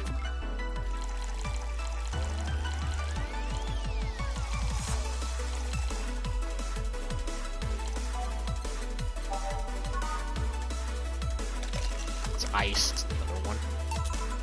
Here. Yeah, it's just as nasty as I've heard. Why order it then? Not your problem. So where's the red comet? My boss? She's... Jill, 4's headed your way. Let's play, 4, let's play! Oh, a customer. Sorry for the intrusion. You have a dog here? And a cat? The cat's mine, his name's 4. The dog just... hangs around here. He looks well groomed and his fur looks healthy. Seems you take good care of him. You seem to know a lot about cats. No, that's just common sense. Do you like cats, Mr. Ingram? I don't dislike them. But I do dislike having animals near me when I'm eating or drinking. So, I'll take my leave. Please come again. Don't count on it. You said that last time. Congratulations, you scared a client off. 4's as guilty as me. Yeah, but I like 4. He's my baby. Now go, play or something. Right! Ah, you're back. What happened with Sei? That cat boomer girl picked her up. I couldn't see anything, but I guess she was happy. Glad to hear that. Did I miss something? Only Jamie and some other guy came. I see. You look exhausted. Yesterday was filled with people carrying heavy emotional baggage. I don't mind it, but dealing with them tired me out a little bit. I actually found myself wanting Dorothy to burst out of that door at any moment. So you miss Dorothy? Kinda. But anyway, nothing a good night of sleep can't fix. Let's just wrap things up around here and call it a day.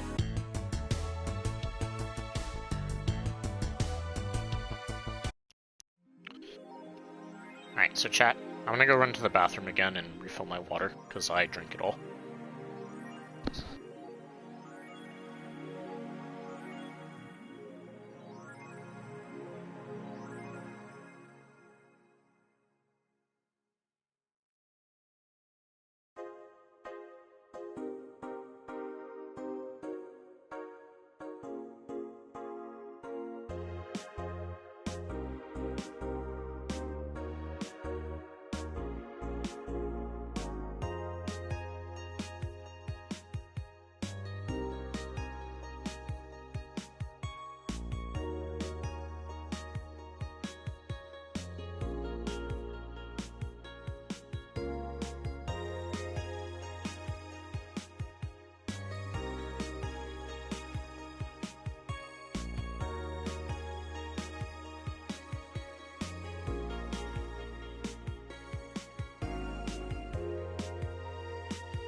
Alright.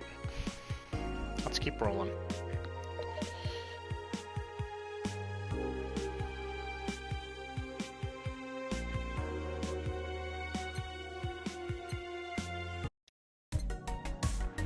Thanks.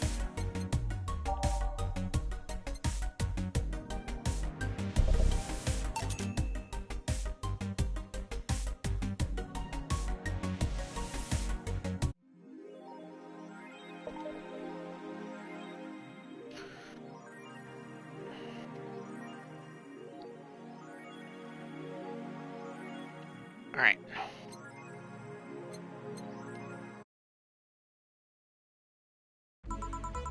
Good evening.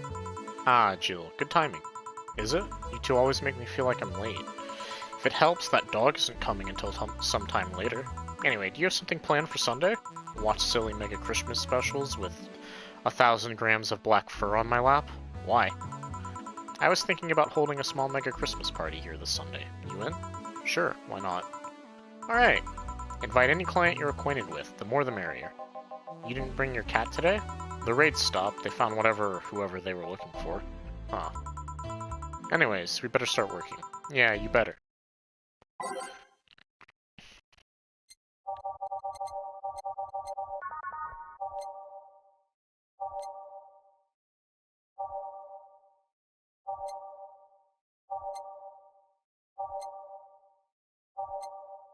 Yeah, see, I think the one that I'm thinking of goes here. Oh well. Time to mix drinks and change lives. Welcome to Va11-Hall.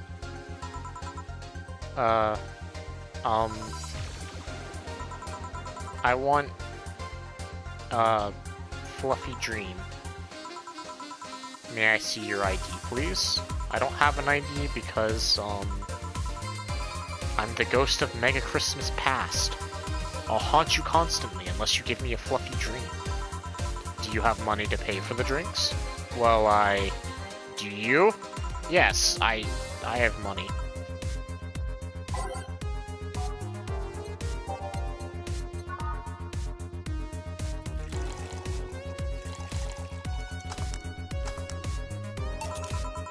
Here you go. Wow, I actually got a drink. So who are you? Here to stalk, Miss Ghost of Mega Christmas Past. Stalk? Alright, I'm a ghost. That guy, yeah. Which employee did you leave without a Mega Christmas gill? Jill, please. It would have been funny if you reacted to that. Sorry, kid, I'm not in the mood to humor you today, unless you have some sort of ID. Yeah, exactly. I do like that the drink she ordered is just one of the ones that doesn't have alcohol, though.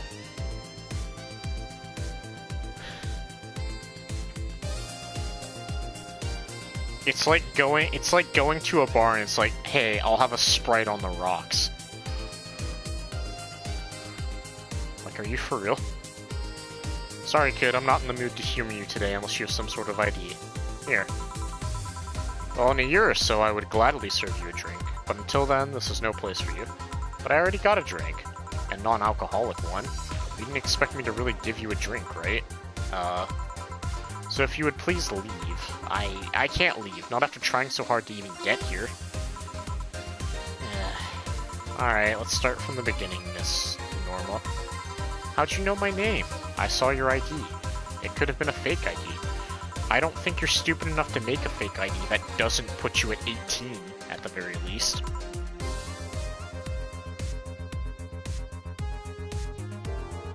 Stirred, not shaken in a dirty glass. Yeah, can I get a fucking dirty Sprite, please? You're very sharp, Miss Bartender. You look like a nice girl, Norma. Why come to a bar like this?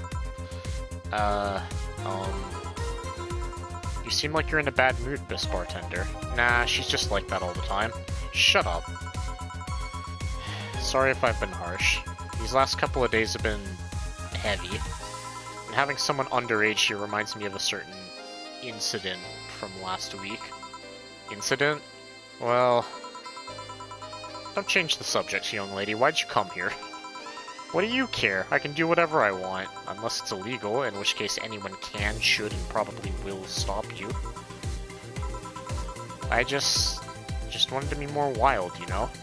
Wild? My mom puts way too many expectations on my shoulders. I've always been out to make sure I don't disappoint her. But it's never enough. It's not good enough to have good grades. She also wants me to go out and take a college prep course.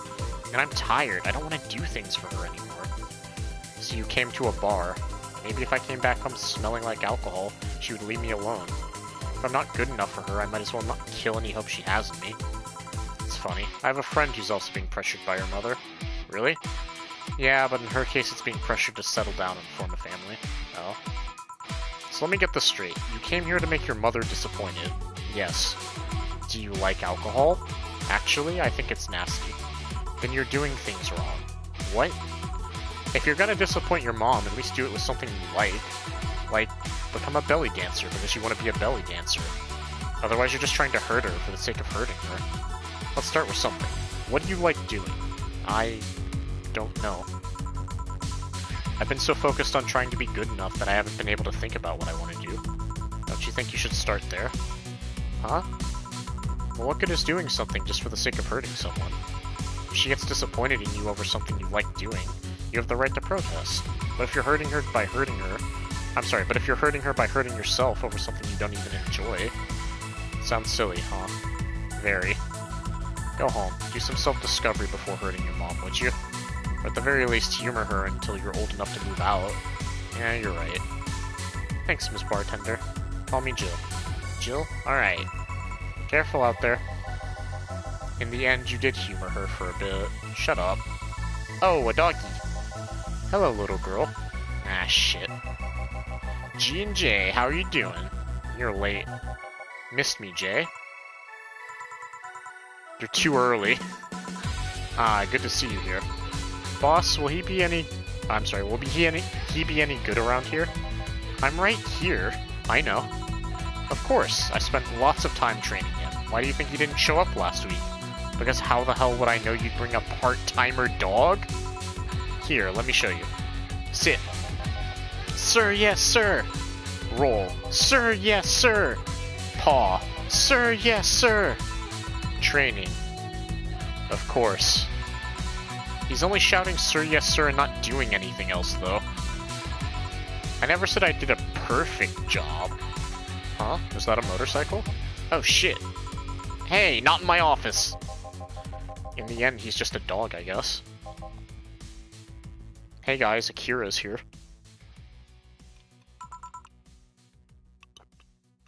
Yes?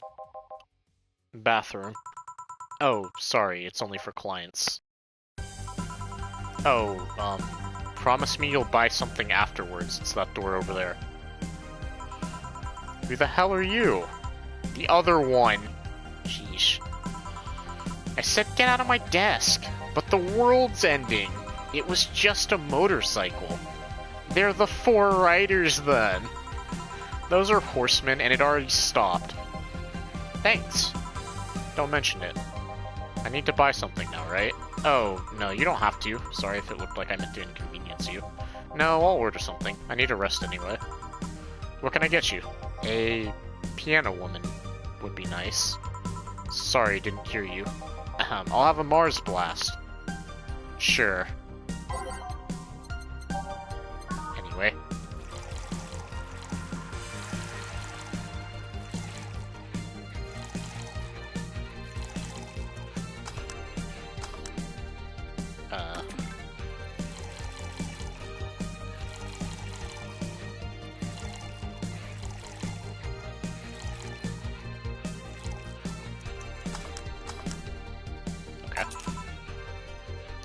The four bikers of the Hog-pocalypse. Could you imagine?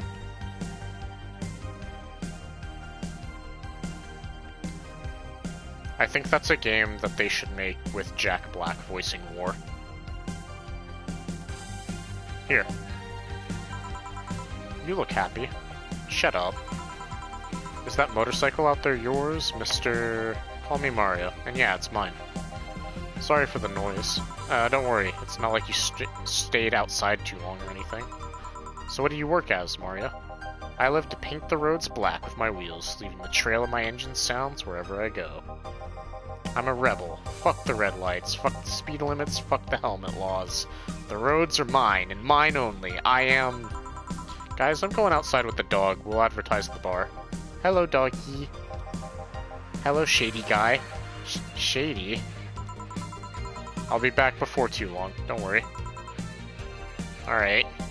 Careful. Who was she? Oh, she's my boss. She was cute. Not that you're not cute, and it's not like I'm into girls either. Not that there's anything wrong with that, I just... So where do you work, Mario? I told you, I'm a rebel. Yeah, rebels can't maintain those bikes for too long. What's your day job? I'm a delivery boy. That's really appropriate. I guess. He loves to stomp turtles, yeah. What do you deliver? I'm from a courier company, so it's kind of like mail, I guess. I'm always around the city and I know it like the palm of my hand. Sure, I might not remember every building, but I remember every intersection and every street. That's nice. I still can't take detours without feeling like totally lost. Try guiding yourself with the help of landmarks. Around here the Saber Station's antenna is a good reference. I mean, what do I care? Fix that yourself, bitch. Do you want anything else, Mario? I guess a Moonblast would be nice. Moonblast? Ah, Gut Punch. Yeah, that one.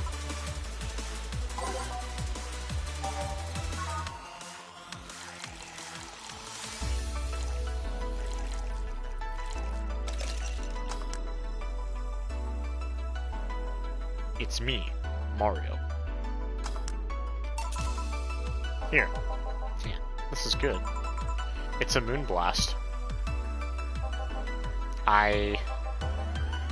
No, never mind. Say, Mario, why do you try so hard to keep up the tough guy image? It isn't working? maybe when you arrived and had to go to the bathroom. But after that, you just look cute. Cute. So why do it?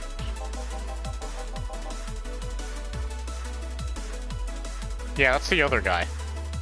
Bikers are supposed to be scary, right? Rebels that cause trouble and ride free from society's ties. If we applied that brand of logic here, I should be wearing 1/3 of my clothes and lighting drinks on fire. I guess. You can do whatever you want, dress however you want. It's just that you look like you're trying so hard. Like you don't really enjoy that. It's not a lie. Who says you can't dress as a biker and still be a nice kid? Yeah, but other bikers... That sounded like something someone in high school would say. Yeah. It's just advice, don't take it too personally. No, you're right. I don't have to be that way. Unless you want to, I ain't stopping you there. Yeah, but I don't. It's tiring, I don't feel good. If you want, you can try and stay quiet. You were pretty intimidating when you did that. I see. Will you have another drink, or did you have too many already? I can handle another one. Give me a fringe weaver. Sure.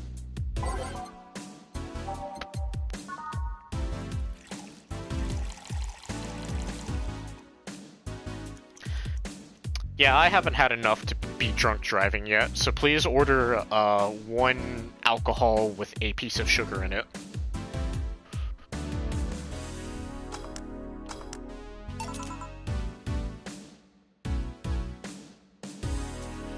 But the other bikers at bike school will make fun of me. Here. Yep, that's the one. Thanks. Say, that guy over there. Gil? What's up with him? Are you dating him? No. Is he seeing anyone? Not as far as I know. Do you think he... No, never mind. I didn't say anything. Thank you for everything. Please come again.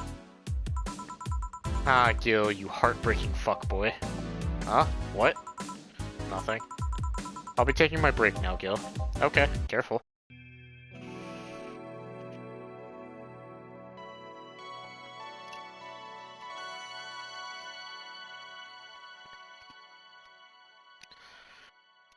Chat, not to be a hater, I kind of feel like Dana's sprites are like the worst art we get of her.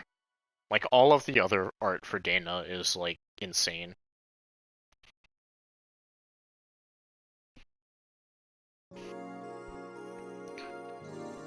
Yeah, okay. Well, hey, at least I'm not alone. Man, Va11-Hall-A has this poster, and it's like the Japanese cover of this game, which I think is the way it shows up in the game directory on here. It's like that picture, and I wish to God that I had that. Billy didn't smell like poo today. That's a new one. Alright, back to business. Back. Any luck? I managed to give out some flyers, but most people were distracted by the dog. I had to tell them to go to the Rad Shiba bar to get their attention. Oh. Anyway, I'm back to my office. You stay here. Fine. The door opens and the crowd goes wild when they see— ah, dog! Sup, little girl? What are you doing in a bar? Honey? Some help here? Hey dog, I heard cats in the alley. Really? I'll check them out. But yeah, I feel like everybody else's sprites, up to and including Jill, who, like, only gets them for one scene, are, like, some of the best art out there for them, and then Dana's is just, like, eh.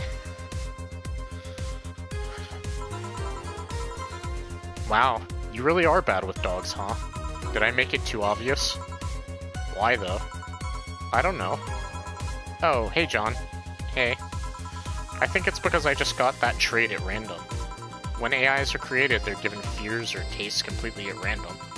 I just happened to get stuck with a fear of dogs and chinchillas. Chinchillas are extinct, though. Thank gods.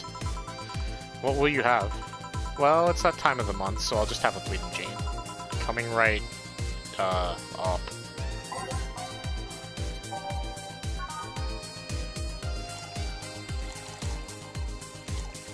Okay.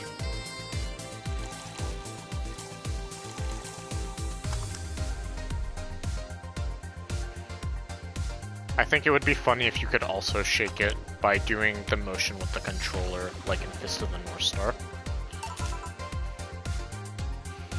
Here. That time of the month. Do Lilum menstruate? Yes, oil. No, silly, we don't. There are a few maintenance things we have to do every month, but those are a different story. Then what time of the month is it? The time of the month when I feel like drinking a Bleeding Jane. So how's business? You'd be surprised by how many people get struck by holiday depression and need some Dorothy in their lives. Although, it's also the season with the most competition. I didn't know you had competition. Of course I do, both humans and Lilum. Half of them got a sexy Santa dress, and it's not fair. They were sold out. I wanted one too. Or maybe it's better that way. How so? The other girls like to dress in skimpy clothes and show lots of skin. That scares off a lot of people. I learned that the best way to maintain regulars is to just dress normally. Really? If I dress normally, they can just pretend I'm some acquaintance. No need to hide me until reaching the room. Hell, some even invite me to a dinner or a movie before anything else. Although, I must say it's a bit hard to get the clients in the first place. They can't tell what I do from a glance. And the first time they see me after a call, they think I'm just making a prank or something. Huh, I never saw it that way. Which reminds me, do you serve only humans or do you serve Lilum too? Humans only, but I do have an at least 40% organic policy. 40%? Human from the neck up. Dicks preferably organic, but I can make exceptions. For females, I'm not so strict though. Why? Do you know someone that might be interested? No, just curious. Well, your curiosity left me thirsty. Get me a blue fairy, a big one, would you? Alright. A big blue fairy for the small pink-haired pixie. Okay.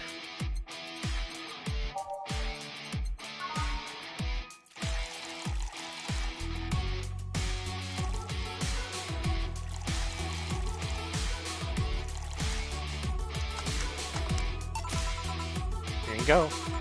I wonder if anyone has seen fairies after a couple of these. Some guy tested that by drinking as many as he could. He thought he saw one, but he was dizzy, and what he'd seen was his puke. Oh. You know, earlier today there was a Mega Christmas spirit around here. What about it? That I'm realizing I made a fuss about serving drinks to someone underage, but here I am. Nothing in particular, just a funny story. I have a funny story myself. It's the Mega Santa Parade. The what? It's a prank I pull every year. First, I pick a mall, and then wait for a day with lots of people. Then I go to Santa's lap, and when he asks what I want, I say in the most innocent tone I can muster, I want you to make me a woman. Sometimes they try to cover it up, the Lilum wants to be human. It's then when I say, no, I want you. After that I say, well, at the very least I want a dildo, a big pink one, or a very bumpy cucumber. Sometimes I spice it up. Instead of cucumbers, I ask for a pony and a crane. I once thought about screaming, help, I'm being molested, but I remembered it was a prank and I didn't want to ruin the guy's life. How considerate. Although I did get a client that way. He became a regular soon after. Huh. But yeah, 3 years and they still don't get that it's always me. Oh yeah, how old are you? Old enough for anything you want. Numbers, I need numbers. Are you really asking a girl her age that way? Okay then, tell me yours first. 27. No fair, you didn't get fidgety or anything like that. Fine, I'll tell you. My model's designed to look between 10 to 13 years old, but my last checkup said my mental age was 24. How long since you've been deployed? That's a secret, I'll keep with me. Fair enough. I expected you to get all uncomfortable talking about your age, though. Why didn't you? With how dangerous everything's been lately, every year you get matters. Getting old isn't a curse, it's an achievement. You should make a shirt with that, because if you don't, I will. Feel free to do so. Do you want anything else? Let's see... Oh, a Cobalt Velvet. It's been a while since I've tried one of those. Alright.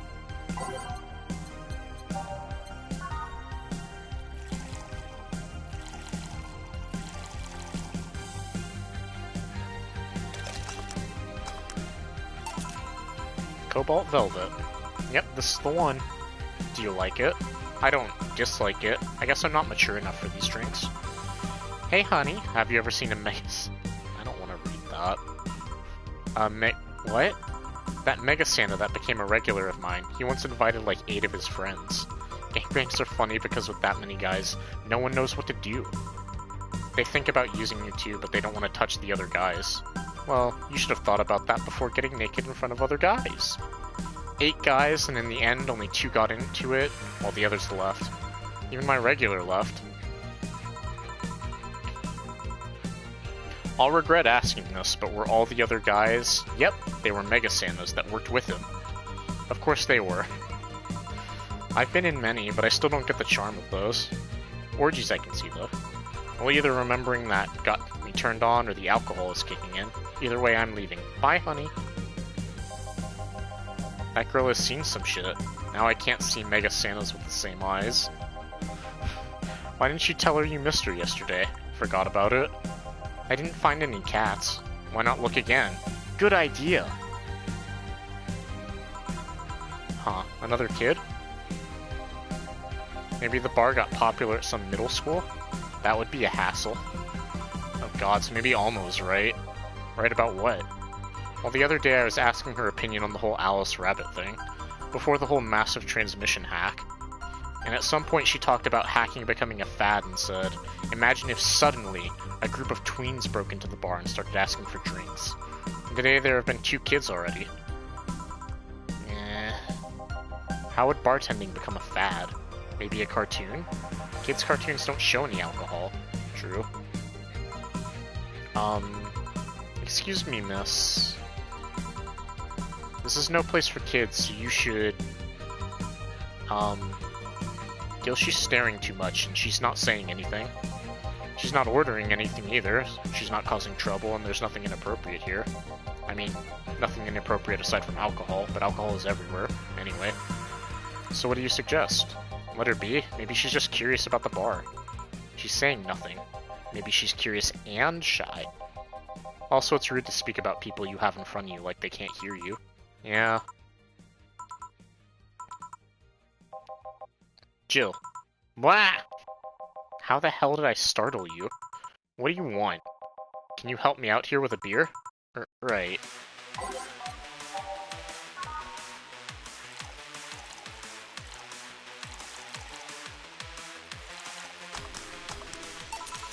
Here. Thanks, and lower your guard a bit, please. Oh yeah, before I forget. The disposal unit comes on Sunday. Do you have any expired ingredients on your side? Oh right, yeah. There's a bottle of Carmetrine that's like a month past expiration. Put it by the sink so I remember to dispose of it. Thanks. Hey, miss. Yes? Are you happy? Am I happy? Well, that's a weird question. I'm not sad, I guess. I'm not jubilant, but... No, I mean, are you happy with your life? With your choices? Deep question. I mean, I might have 1 or 2 regrets, but I guess it could be worse. Regrets? Yeah, I mean, don't we all? I see.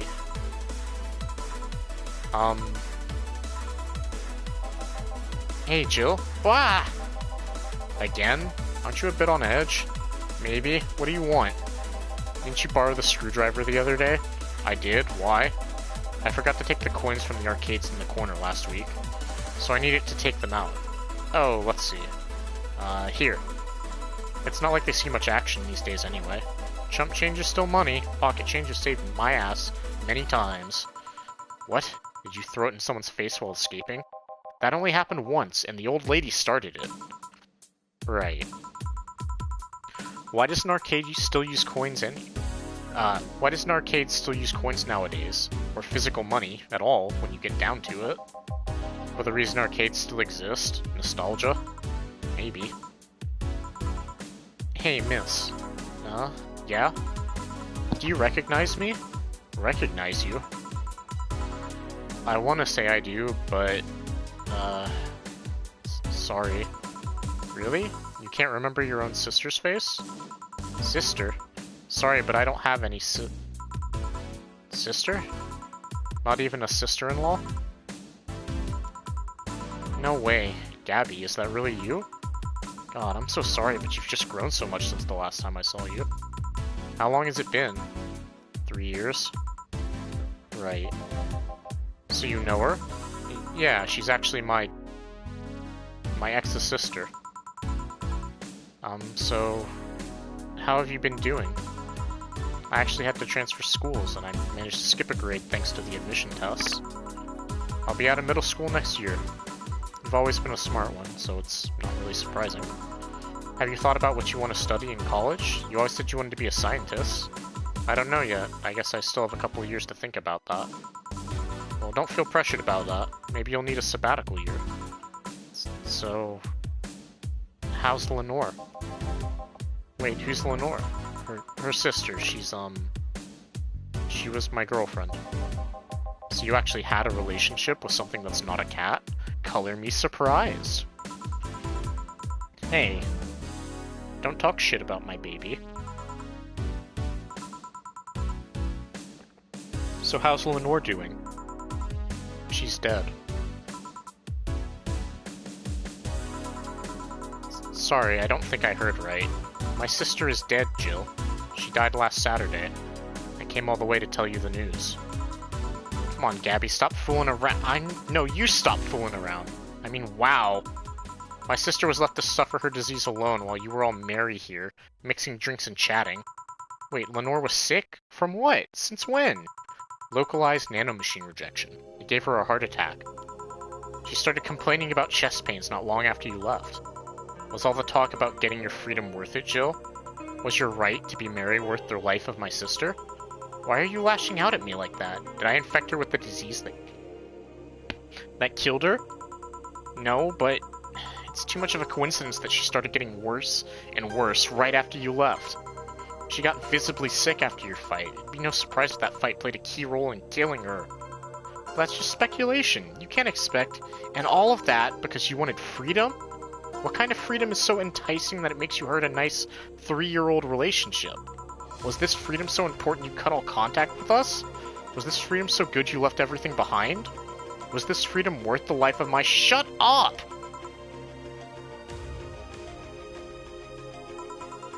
I didn't kill your sister, for fuck's sake. It's not like I infected her with that nanomachine rejection. Hell, this is the first time I've even heard she was sick. And do you really know what kind of fear drove me to have that argument with your sister? Do you even understand the fear of feeling your use slip through your fingers? Do you think it was all easy for me? I was scared. I'm still scared. But I need to grab a hold of my life.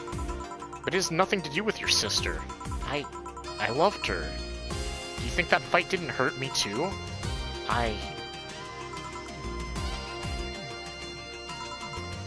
Idiot. Ah!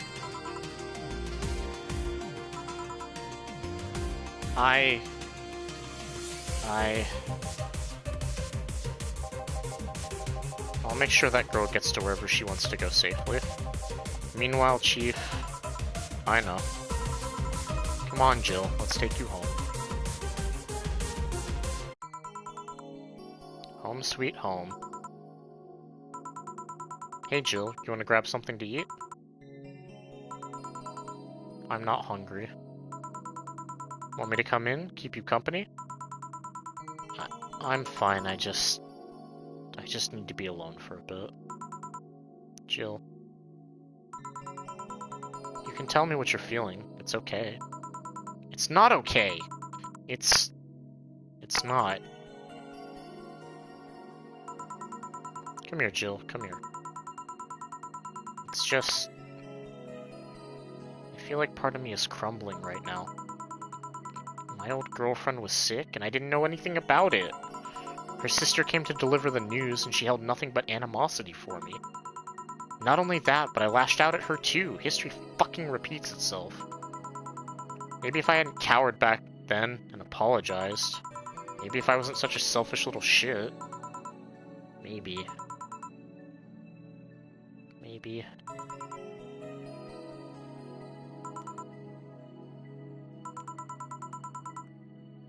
Thanks, boss. I really needed this. Do you want me to stay with you today? Thanks, but I actually need some time for myself. It's me time to put my thoughts in order. Yeah, I understand. But don't do anything funny, you hear me? If any weird thoughts come to you, or if you feel too anxious, call me. Yeah. Hey, 4, she's in your care, you hear? Meow. Remember to call me. I'll call you later to check on you anyway.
Good evening.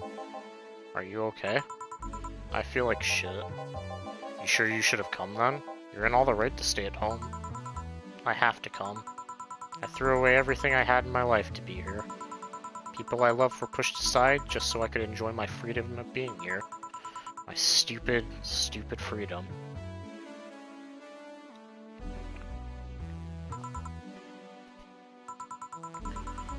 So I will come here until I die, even after the bar closes, until my hair falls out. You're the one who looks like she's about to fall apart. Your eyes are red and swollen. Yeah, well, your hair is hairy. Yes, it is. Nah, who was the dipshit that changed the order of the glasses? It was me. I was the one washing dishes yesterday, remember? Oh yeah, I was too busy staring at my crumbling life and all that. Why don't you go home, Jill? You're in no position to deal with people right now. Go home, rest a bit. Excuse me. My ex-girlfriend died, and I wasn't there to see her one last time. All because of a fight I spent all these years regretting and wishing to, but never actually apologizing for. My decision to assert my freedom and grab a hold of my life led me to this. Bartender strapped for cash, that distanced herself from her loved ones for no other reason than selfishness. So I won't fucking leave. I threw all of that away to be here, so here I will stay. This is what I wanted, this is why I left all of that behind, this is why... See, you're starting to sound like a broken record. Oh, leave her be. I'd rather have her here than alone in her apartment. How are you feeling, Jill? I feel like a shit-eating piece of shit. I'm the lowest of any possible life form you might find. Nanobes look down to me in disgust, knowing they're far superior. You're spirited, that's good. Where's the mutt? Working with Syrah? At Syrah. I know what I said. In any case, let Jill process her anger. It's perfectly normal to feel that way. And here, she's surrounded by people that care about her. That's a lot better than leaving her to fend for herself. I mean, as smart as 4 might be, he's still just a cat. Then why not have Jill stay but not serve anyone today? What part of I won't leave didn't you understand? I didn't leave everyone behind to just sit and do nothing. Fine, fine. What do we do if she lashes out at a client? That's why you're here, Gillian Pliskin. Who? Hey, Jill. What? I'll be in my office, but if you need a break or a hug, just tell me.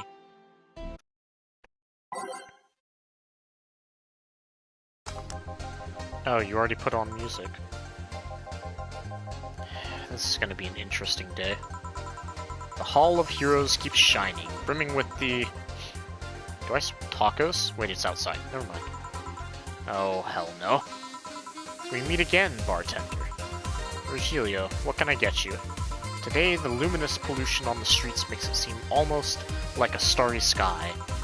And when I think about stars, I think about celebrities. Celebrities are fishy, and my favorite fish is the octopus. So I want something octopus-like. Aren't you gonna do that weird bartending thing? I'm waiting for you to order like a decent human being. I'm not following. Spell out your order like you're a human who is not in need of medical help. Fine then, I want a sparkle star. S-P-A-R-R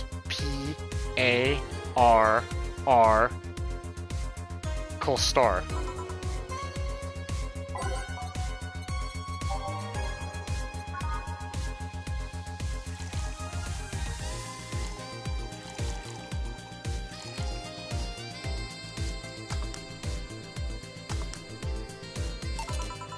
See? Was it that hard?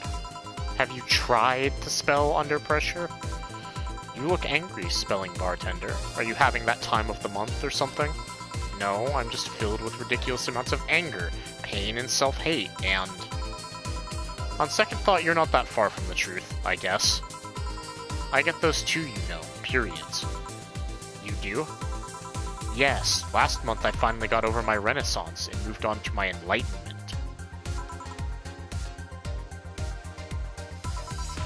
And here I was, thinking you'd get to say something serious for once. Are you implying I'm not serious? Glaring holes through me will do nothing. I'm glare immune. But if you allow me to give you a sincere piece of advice, whatever, it's not like it'll help.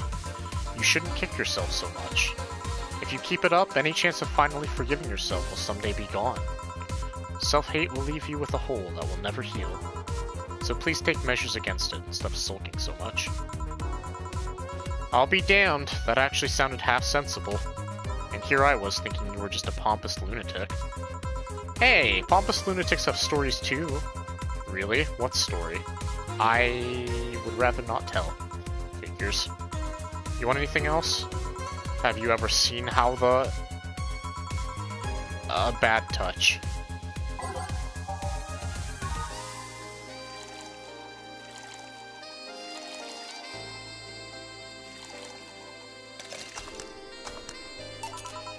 Here.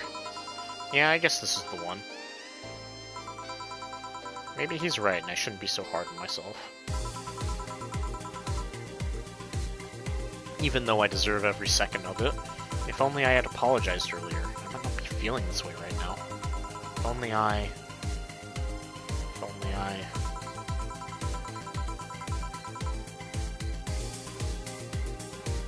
I can't even remember what held me from apologizing all these years. Bartender, you're making lots of faces there. Pride? Fear? What kept me from going out and apologizing to Lenore? I can't even fucking remember what feeling kept me from fixing this whole situation. Can't I at least find solace in whatever feeling it was that brought me to this? Great, now I'm feeling even worse thanks to not being able to muster whatever feeling held me. Is she okay? No, but just leave her be for now. Hey, Jill. Huh? Oh, thank God, a normal person. Wah, a mummy! No, I don't have kids. Still more normal than this twat. How are you feeling, Say? My bones are still broken, but at least the cuts are healing nicely. Thank God I'm not someone that scares easily, or scars easily, my bad. I mean, wounds don't leave me marks. It'd be a problem if I couldn't get scar tissue. What happened to you? Fell off 2.5 stories into some trash and rubble. You look better, though. Last time you came, you looked like you were about to collapse emotionally. I guess. You're the one who looks like it now, though. How do I put it? It's like when I called you your full name, but magnified. Yeah, don't mind me too much. I'm in a bad mood. Anything I can do? Please forgive me if I suddenly lash out at you or anyone else. Do you want something? My tongue's not so sensitive today, so let's have a beer. And you? Such a change in tone. I'm fine. I don't need anything.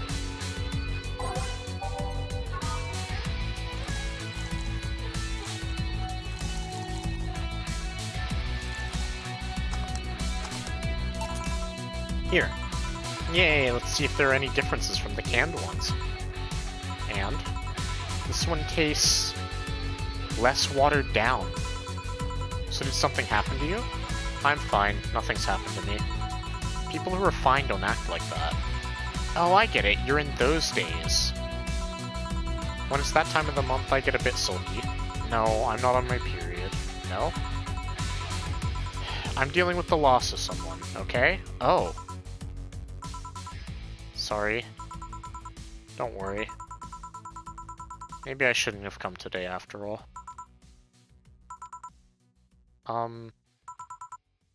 No.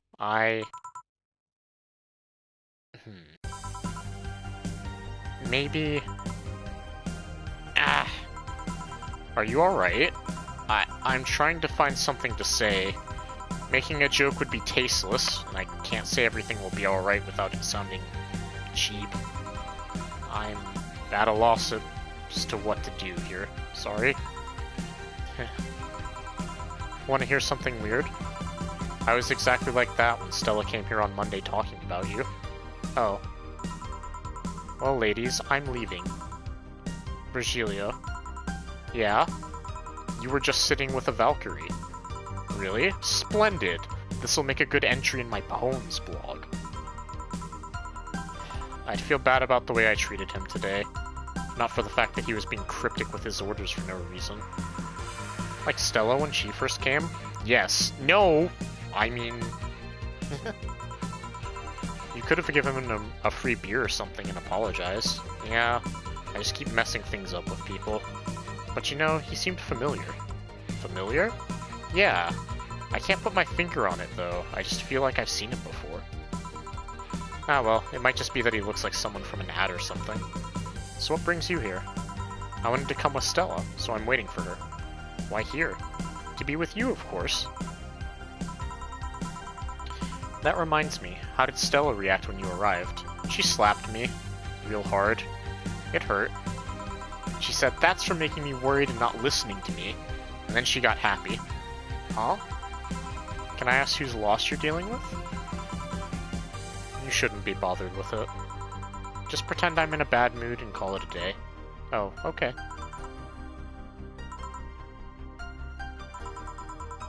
You really want to know, huh? I can't help it. I don't like seeing people sad. I just need to know some context, not details. Someone to whom I said some mean things to passed away before I could ever see her again. Does that work? Yeah, sorry. Knowing I can't do anything helps me calm down, but... I mean, it's not that I wouldn't help, I just... Calm down, I get it. I can't contain myself when I see people in need.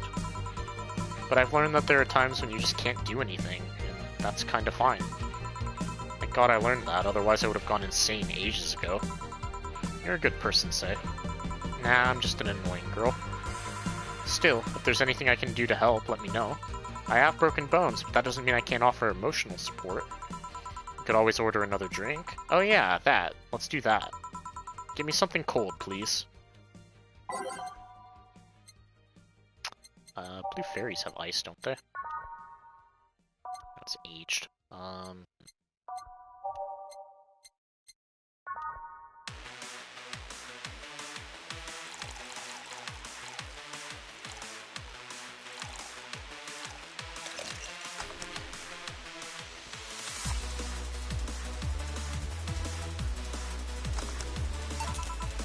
Here. It's pretty cold outside, though. Yeah, but I don't like hot or warm drinks. They make me feel nauseous. You know what cheers me up? What? Singing. Hearing people sing helps too. Do you sing? I mean, did you take singing lessons or something? Nope. People have told me my voice is pretty nasty, actually. But they've also told me I'm good with the harmonica. So you play the harmonica? I needed something to do, so some breathing exercises with. And a harmonica is a lot smaller than a tuba. I guess if you practice enough, you become decent. That's something I didn't expect. I hear that a lot. I know I don't look like the musical type. I used to play the violin right until I was 16 or so. Really? Can you still play? The violin's at my mom's house, so I don't have it with me. But I guess I could. It's one of those things you don't forget easily. Why did you stop? I don't know. One day I just felt like stopping. No deep reason behind it. Just like me and cooking. That, and almost burning my place up. When's Stella coming? Now that you mention it, she's a bit late. Let me call her. You do that. I'm gonna go take my break. Tell Gil if you need anything else. Sure. I'm gonna go refill my water again.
So chat, it's just gonna be like another minute. I'm warming up some water to make more tea with, because that was helping my throat earlier today.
I only have 2 more tea bags left. Unfortunate. Well, that's fine. Alright, Stella and Saint make me a bit jealous.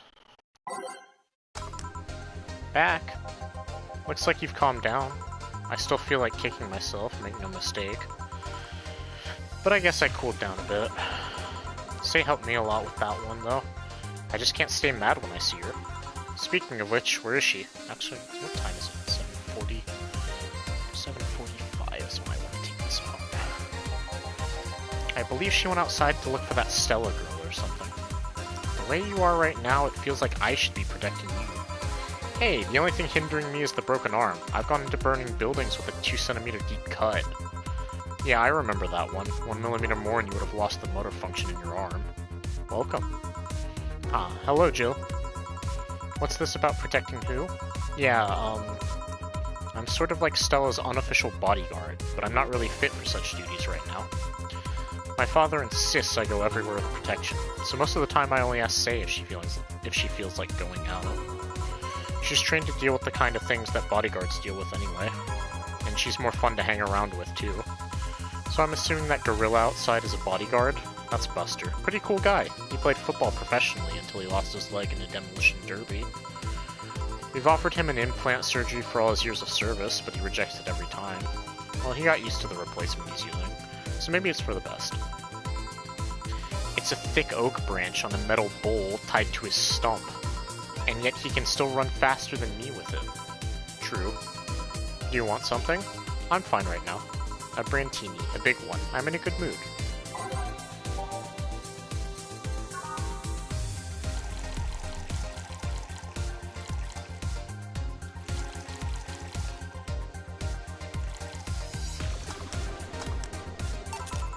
Here. After all these years, I still don't get why the finest, most expensive things come in small packages. Ever tried to go to a restaurant only for them to serve you a really small portion of some fine food? Sometimes you just want to stuff yourself with really cheap food.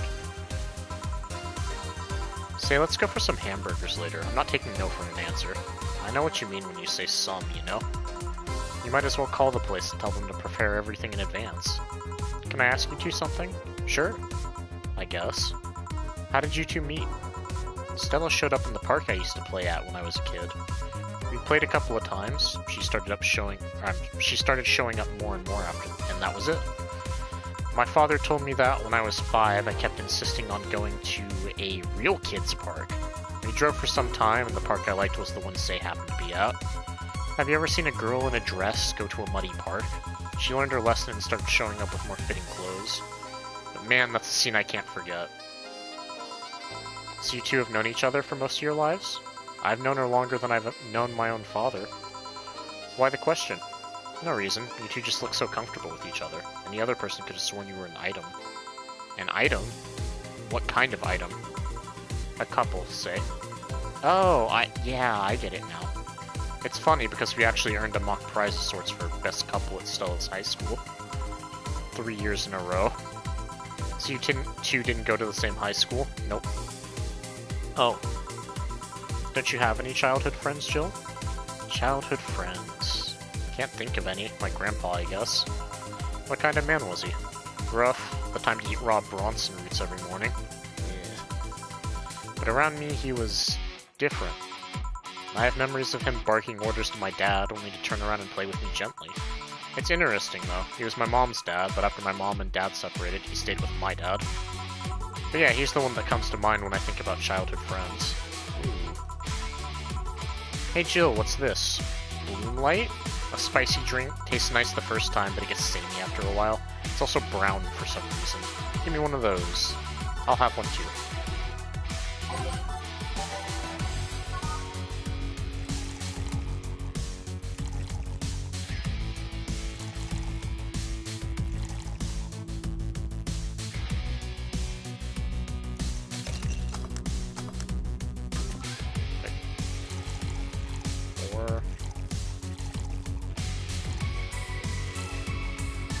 I did do it wrong.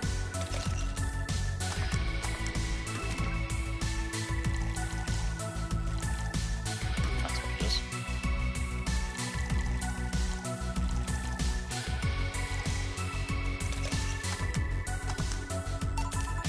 Here. I don't know. I kinda like it. Yeah, but after the third one, it starts tasting like sand. Spicy sand, but sand nonetheless. Who's dimming the light? Huh. I guess she had too much before I came. All that, and she must still be tired. From the whole bank thing.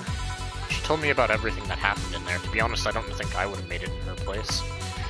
I guess I should be thankful for the nanomachine treatment she went through as a White Knight treatment. Trauma suppressors. Basically, it helps with the healing process of PTSD. It's mandatory for every White Knight, regardless of division. Oh. Still, healing can only do so much. For 3 days, that bank was hell. Poor Sei is still paying for it. The disbanding of the White Knights and subsequent persecution of those who were identified as former members. It's unfair, you know? Among all the people using the White Knights to further their own goals, Sei was one of the few that actually believed in what they were supposed to do. So, my tea should be done, so I'm just gonna go ahead and mix that real quick. I can grab the spoon without burning myself.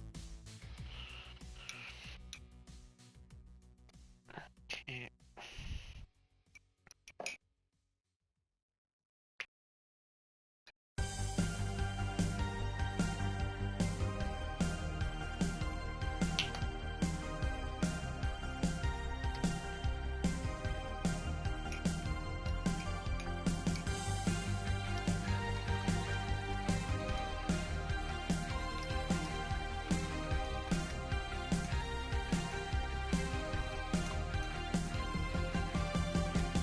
Funny. But no, it's raspberry.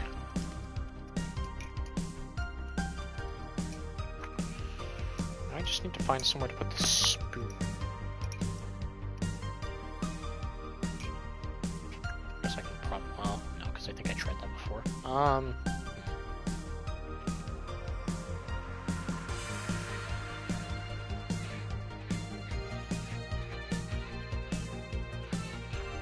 I guess I can just leave it in the mug.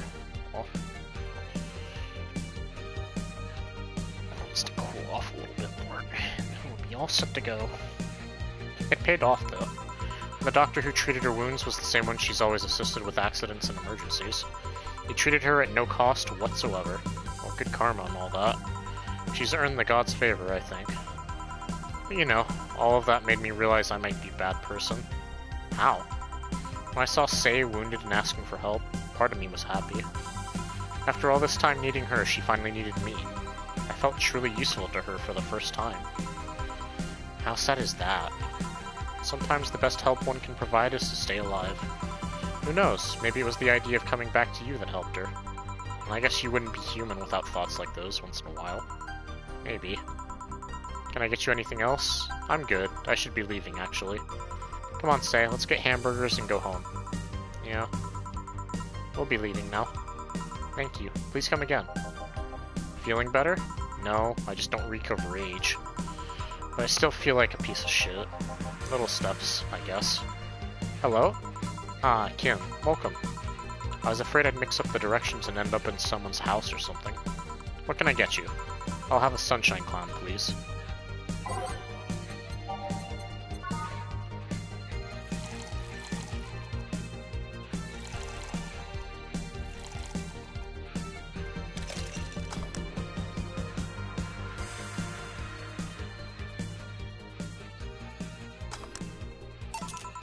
Here. Thanks. So how's work on the web paper? No, I quit. What?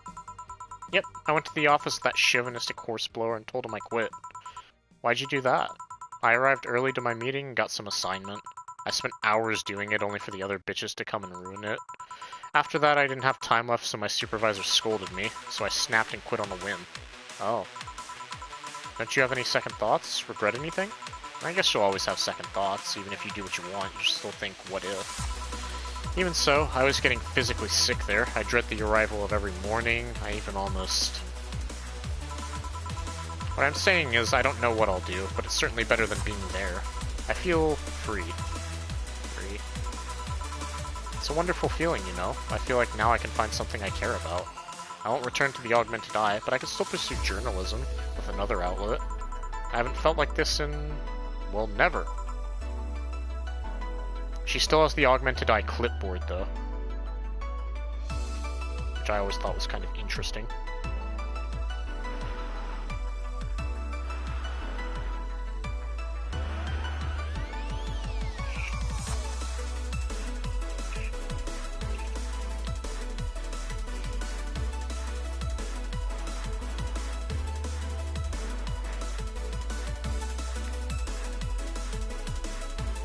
Yeah, I guess. Alright. Ahem. What about your family? They weren't happy, that's for sure. My dad took it better, but my mom freaked out, to put it mildly. What are you gonna do and all that? But I'm not here about that. Give me a big drink, please. What kind? I don't know. Bubbly or something.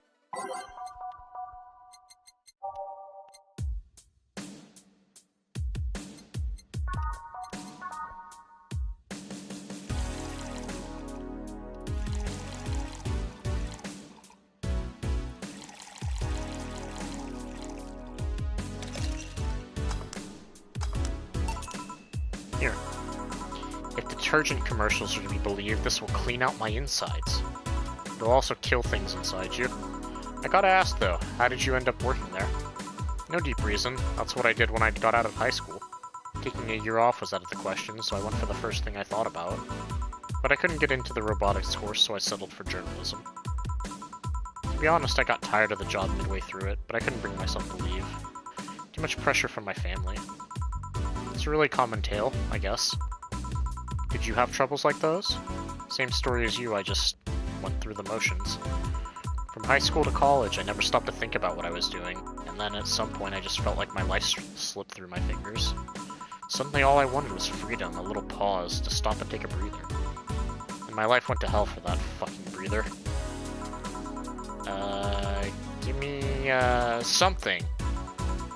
Sorry, I just have a dry mouth. Anything will do. Alright.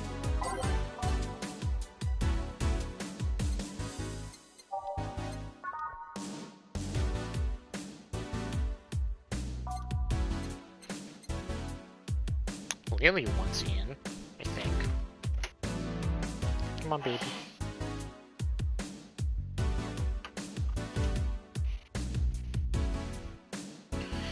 Meow.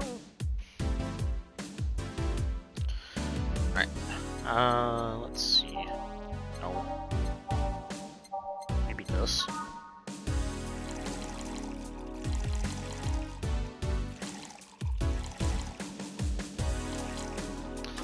It went up to the wrong one. Come on.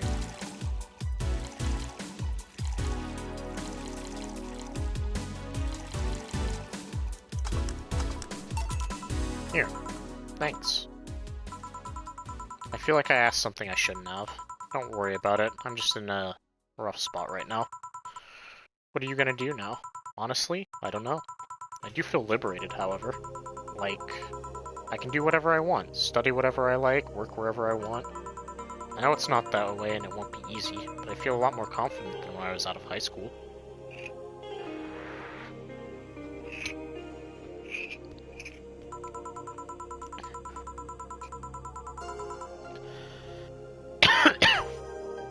I honestly don't get why they put young people who barely know how society works through that one. I wish you the best of luck. Your mental health should be your priority and all that. Thanks, I really needed the encouragement. Come back if you need more. I wouldn't dare leave someone alone when it comes to this sort of thing. Thanks, bye Jill. Please come again. You should take some of that advice for yourself. I know. Let's call it a day for now. You need some rest. Yeah? Honey! Ah, Dorothy. Sorry, we're just closing. I know. I came for you. For me. Why are you hugging me?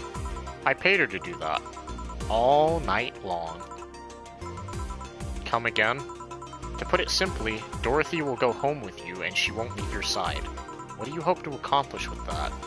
Well, at first it was to calm that rage you had earlier. It was either hugs or a cold bucket, and I don't promise there will be any water in it.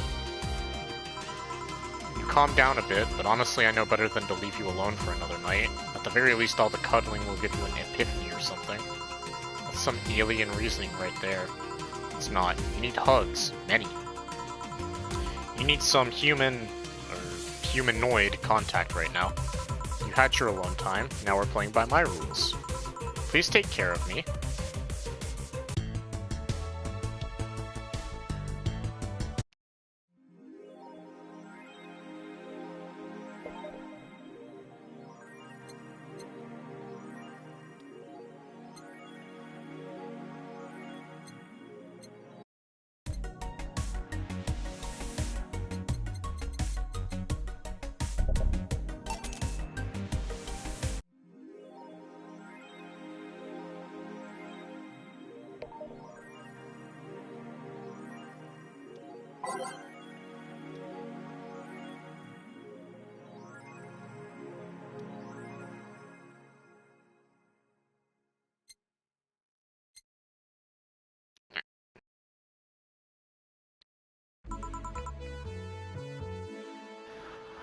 Good evening.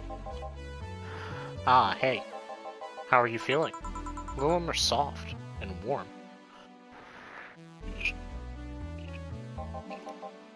Come again? You heard me. So, on a scale from steaming pile of shit to just sad, where are you? A sad pile of shit? I still hate myself, I'm still sad as hell, but how to put it, the noise stopped.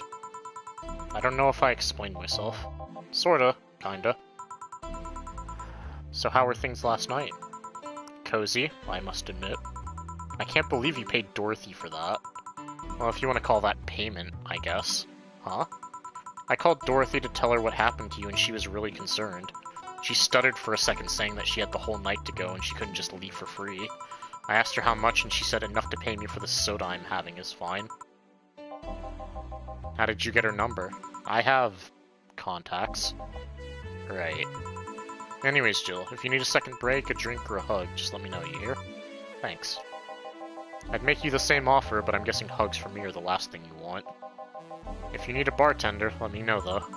Nice to know. Anyways, we have work to do.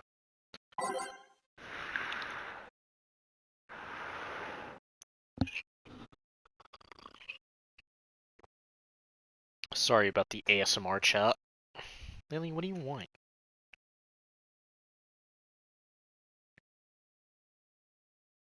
The tea is definitely helping, though.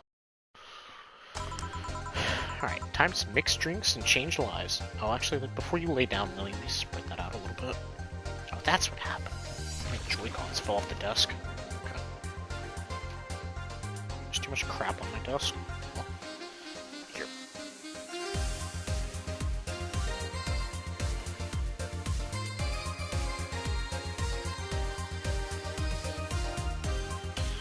Alright. Lily's enjoying one of her favorite things this holiday season, which is laying on top of my robe. She thinks the fabric texture is funny, so she makes biscuits on it for like minutes at a time.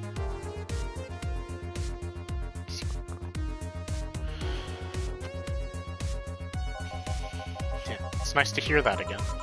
Did you say something? Did I? Welcome to Fall. Ah, it's you guys. Hey, be more respectful. I brought my boss here. Aren't you a part-timer here, or something? My other boss. You're talking to the great Nacho Tumbleweed Jr. Boss, I'm taking my break. I know what I said earlier, but you haven't even started yet. Ah, shit.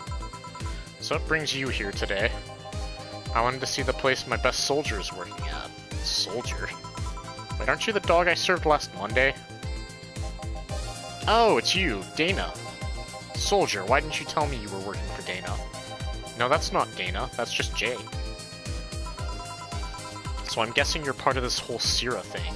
Part of it, I founded it. Humans have the best intentions, but they just don't get us. So I decided to create a place where dogs can be dogs. Here, we take in any dog without a place in this world.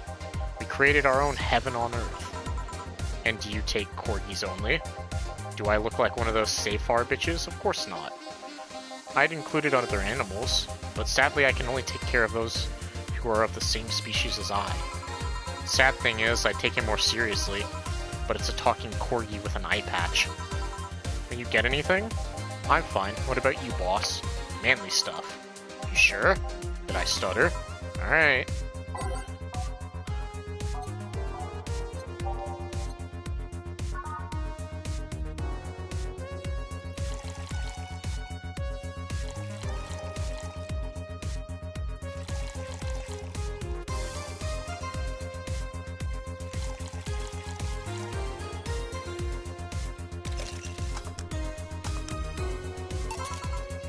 Here. Yes, this is just what I wanted. Blech! This tastes worse than my own butt. Hey, you asked for it. This is a really nice place, you know. You picked a good place to work at, soldier. Thanks. Does he really get paid?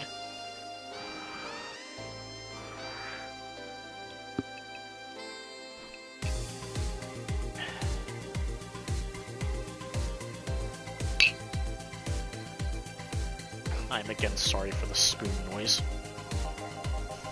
Your efforts to keep Sierra afloat will not go to waste. We'll make her better and better. I mean, we're pretty much on the verge of closing. Can Boss really afford that? We have more urgent matters at hand, though, like the fact that we don't have enough balls for everyone. Can't they just share the ones we have? You fool! Every dog has a right to have his own ball. If we can't provide even that, then what's the point of even trying? Wait, don't tell me she just doesn't give a fuck and is spending all of her money like water. I mean, what with the bar closing and all that. But many have enjoyed the boxes more than they do the balls. That's a good point. What do you think is cheaper, a box of balls or a box of boxes? Are there boxes of boxes? Of course there are. How do you think they ship boxes? Tied together? Tied together? Don't be silly. Unless she's paying him straight from her pocket. Boss is that kind of woman. This world is filled with all sorts of recursive madness, you know? Doctors consult doctors, boxes come in boxes, bottles come in bottles. Oh, as expected from you, boss. Wait, that theory only works assuming she's actually paying him with money. For all I know, she might be paying him with steaks. So tomorrow, you're gonna check for people selling boxes, you hear? Sir, yes sir! Except that to Boss, a good steak is more valuable than money. Wait, what if they come with foil? Russ and Strauss had to be taken to the vet because he ate the foil a piece of cheese came in. Curses, you're right. We need a contingency plan. Besides, Boss isn't one to scam people, let alone a dog. I wonder if we can strike a deal with the vet those Safe Art bastards have. She's always so nice with us. I know, her smile is so cute too. So it's better that we vet for a vet? Yes, put that on the list. Ah, Nacho. Oh yeah, I forgot she knew the dog. Are you staying for a while? I was just passing by. I've got some errands to run. Great, Gil can go with you. I can? You will? I'll still get paid for today, right? That depends on Nacho's evaluation. Alright, Greenhorn, let's get going. Oh, I'm paying him anyways, by the way. Just wanted to mess around with him. No, that's not the problem here. Why make him do that? Gil looked like he needed to take a good break, and he's the kind to just not accept such a thing. But with Nacho, he'd have something to do, and he'd be away from the bar for a bit, when you put it that way. Anyway, I'm gonna go back to my office. Your boss sure is nice. Glad I'm working with her too. Yeah? So you having anything? Actually, I'm just gonna go sit over there and be on standby. Await orders. Okay. Shit, I missed the chance to ask how or if he even gets paid with money. Man, I sure need to get wasted. Relatable.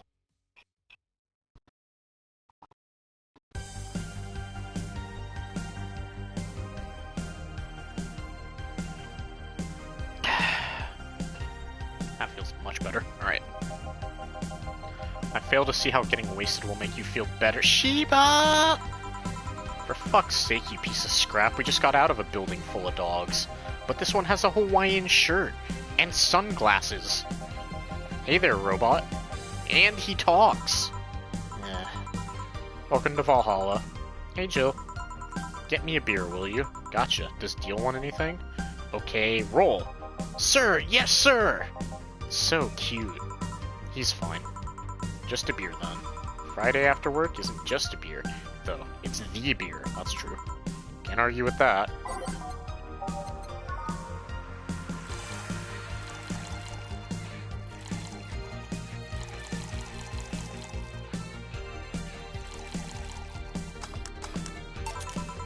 Here, let's make it special. Yeah! Cheers. Hey Jill, do you like beer? The amount of beer cans in my apartment is becoming a problem, actually. I had this friend back in high school who made some pretty nice crafts with them. I'm still in contact with him if you're interested. No, thanks. The last thing I need right now is more crap taking up space. So how are things up at Dogtown? Well, that Laura girl is stirring things up, for better or worse. For worse. She's, like a rabbit. An overtly politically correct rabbit. Rabbit. Ever had a pet rabbit? They're a nervous mess that gets startled over the littlest of things. And this girl is on the constant lookout, scared of saying something that might irk someone. Doesn't have to be the person she's speaking with, even. It's no problem in the company, but the other day we went out together and holy shit. Poor girl can't speak properly. She pauses every sentence to make sure she doesn't say something offensive. She's a nice girl, and it's sweet that she tries so hard not to offend anyone. But seriously, she tries way too hard. You don't help either. You randomly yell, "What did you say?" whenever she's within earshot. Yeah, well, it's just that she looks so cute when she's startled. Like a rabbit. It raises up the question of whether she's really like that, or if you're the one making her wary of anything she says. Well, why don't we test that? How? You go out with her. Why? To test if it's really me who makes her like that. It's not like you can say no, you know? I mean, it's my honor that's on the line here. I want to prove you're only talking shit about me. Even if you were right, you have quite the fixation on that girl. She's fun. Fun how? She actually reacts when I tease her. You take it in stride, but she actually gets startled, squirms, and then gets uncomfortable. How is that any good? She's cute and her reactions are cute. But if you keep it up, she'll either leave or get used to you. You know, like me. Shit, you're right. I must save my teasing for when the moment is just right then. No, that's not the problem. It is for me. And what are you doing here? What about the dog? He said he had to go out. By the way, he said his name was... Say this the Laura girl. Do you guys get along? I wouldn't know. We get along as co-workers at the very least. What kind of girl is she, aside from the whole politically correct rabbit thing? Slow. She's the kind that does things so carefully that she does them really, really slowly. Really, really slowly. I can't deny that when she actually finishes stuff, she does a great job, but it's unnerving. She doesn't actually have to be with us in the building, though. She's more like a freelancer. Why is she there, then? Because she likes dogs. And that's why I insist that you two would make a fine couple.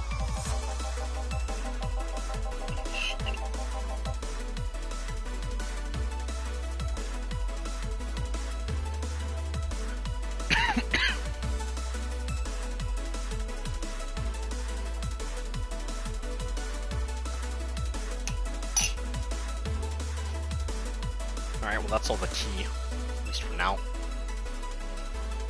That's a really superficial statement. It's like saying you'd be fine with someone because you're both women. Okay, bad example. May I say something? By all means. If that Laura girl is really as bland as you claim her to be, wouldn't she be better off with a more assertive person? Lilum? A more assertive partner. Yo, piece of scrap, she's totally calling you a pussy. She's right, though. Sharing interests and being compatible are totally different things. But then you'd be underestimating the power of love. Whether you want to admit it or not, love changes people for better or worse. Who knows, maybe you'll become more assertive after spending time with her. Or she'll drive me nuts. I guess that's a possibility, too. Still, why are you so insistent on me and her getting together? Because she's like a cute rabbit, so someone might try to eat her out there. It'd be a lot easier to keep her in my sight. So in short, your motherly instincts arose because of Laura? Why not see if she likes you, and... You already tried to hit on her, didn't you? You make me sound like some skirt chaser. She's not into girls. How did you find out? I asked her directly. Of course you did. She seemed, giddy afterwards, though. I heard her muttering something about meeting her first lesbian. It was weird. Okay, enough Laura for a night. That... Refrain from using any "that's what you said last night" jokes, or variation thereof. Please. Party pooper. Let's get a drink then. Sounds good. I'll have a bloom light, please. Get me a fringe weaver, alright?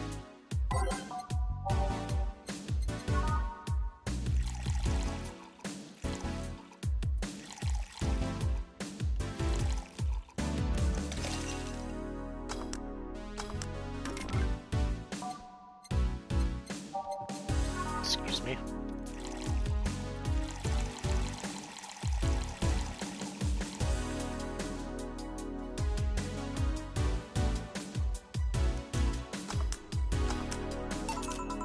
There you go. I wonder why it's called a bloom light. Seems it was first developed at some video games event. The creator said something about making attendees feel like their customers do. Said attendees were, of course, part of some big games company. Seems that company always used too much bloom lighting, so the bartender there literally made them drink all the bloom. So it's not called that because it glows in the dark? Not this one, no. Come to think of it, did you ever change because of a relationship, Jill? In more ways than one, I guess. Would you say for better or for worse? I guess for the better. I'm too thick-headed to develop any new bad habits. Although thanks to my first boyfriend, I did pick up a very annoying habit of correcting people's grammar on the fly. Pretty annoying when I think back to it. So you were one of those kinds of people? As for me, sometimes I think I became more, what's the word?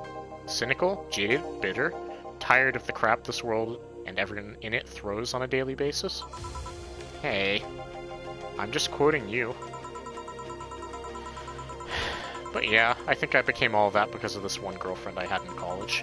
She got me into the whole activism thing in the first place. How is that bad? We'd all go and protest, we'd start all kinds of movements to see things changed. I really got into the whole thing. But whenever I wanted to get more serious, I'd find myself coming up against a wall. That wall is an analogy for the fact that not everyone's willing to go that far. I found out pretty fast that most of them were in the whole thing because of some shitty fad. And not because they actually believed in whatever movement they were championing. So I moved from group to group, only to find people who were in it because of a fad. And when they were not in it because of a passing fad, they were of the dangerous extremist kind. My tolerance for people's shit was greatly diminished after all that. So it wasn't so much the person you had a relationship with, but rather other people. You seriously never thought about it that way? You need to stop putting the blame for what you do on past relationships. Whatever. Where's the other guy, by the way? He had to escort one of the dogs outside. Figures. Oh yeah, the one that was here asked if you were the nice vet lady that works at the Safe Art Toy Company. I suppose he's interested in talking to you, or something. Why didn't you do it then? I don't know. You've been doing a few jobs on the side, haven't you? The pay from the dogs isn't enough to keep up with the mounting debts. I don't know how you do it. It's hard to believe dogs pay you at all. But this is coming from someone working in a place that pays a dog for doing fuck all. Or at least I think we're paying him. I'm still not completely certain we do. Will you get anything else? Well, we're fine, but we have to get up early tomorrow. And by we, I really mean her. She got invited to a picnic, and I won't stand to hear another had to go to a picnic with a hangover story. Fine. Let's go then. See you later, Jill. Bye. Please come again. Man, you're such a party pooper. You'll be the party pooper tomorrow if you keep drinking. Boss, I'm gonna take my break. Call me if someone comes. Alright.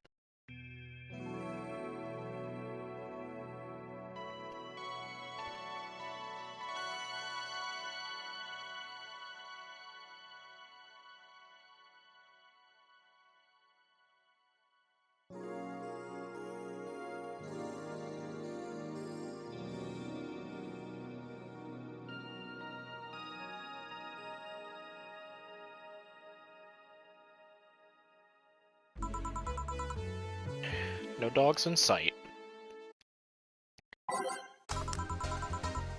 Okay then, back to work. Welcome to Va11-Hall. Oh, hey there, Alma.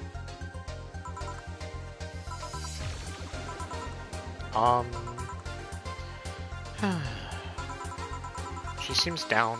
Maybe there's something I can give her to cheer her up.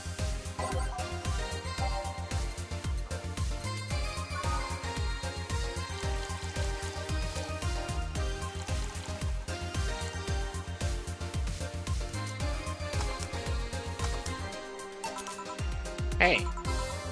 And this? It's on me. Drink so you at least change your expression. Why not just say you're worried about me? You got the message anyway, didn't you? Yeah. So, how is it? A Brantini, so you do pay attention to what I ask for. You have quite the fixation with Brantinis. To be honest, they suit you. Hey, wanna hear a silly story? Always. When I turned 21, my dad and I went to a bar to celebrate, just him and me. He told me to dress well enough that he looked like my sugar daddy. It was a fun night. We pretended at times we were dating. Managed to blow off some steam about my mom, but the highlight was him ordering a Brantini for me. I've had plenty of drinks and gotten wasted many times, since I was 15, but that drink was different. It wasn't about getting drunk. The drink itself was a pleasure. He too said they suited me somehow. Oh? Ever since that day, he's called me Brantini Girl from time to time. Your dad sounds like a cool guy. You should meet him sometime. So why are you deflating? Deflating? When I get sad and start sighing repeatedly, my grandpa would warn me that I would start deflating like an old tire if I kept it up. So what is it? Was it the news about people dressing in bunny suits after the whole Alice Rabbit boom? Nah, that's old news. I mean, it is a problem, but such a thing would only annoy me. Say Jill, how's your mood right now? I want to ruin it by blowing off all my stored steam. Silly Alma, I've been feeling like utter shit the last couple of days. You can't make me feel any worse. So go ahead, unwind all your worries on me. Don't say I didn't warn you. Okay, so remember my sister Diana? The one that separated from her husband and forgot her kids while fucking her way around or something? Perfect summary, I'll use it next time. I didn't tell you the whole story then. More specifically, that she threw her husband out after months of abuse. Oh. However, that woman is incapable of getting a job and maintaining herself, and I mean that. She never even thinks about selling some stuff or trying to earn her bread. She just expects a guy to do it all for her. I have no idea why she turned out like that. Both my mom and dad were hard workers. They even started a small shop to have something to do after retirement. Huh. So what does this fully capable woman do a couple of weeks later? Why, bring her abusive husband back, of course. What? Yeah, and the guy spent a couple of days with her before leaving again. He had a nice couple of hot, steamy nights and then left. Well... Ah, you reacted like my little brother and sister after hearing that. But the story doesn't end there, oh no. So she's broke and can't even get enough for a bus, even though she'd probably be glad to sell her ass just to get money. And it was up to me to pick her up. For the last couple of days she left her kids with my parents, and being such sweet angels, they'd made a mess of the whole place. Bernardo and Ava are actually staying with me a couple of days to give them some peace.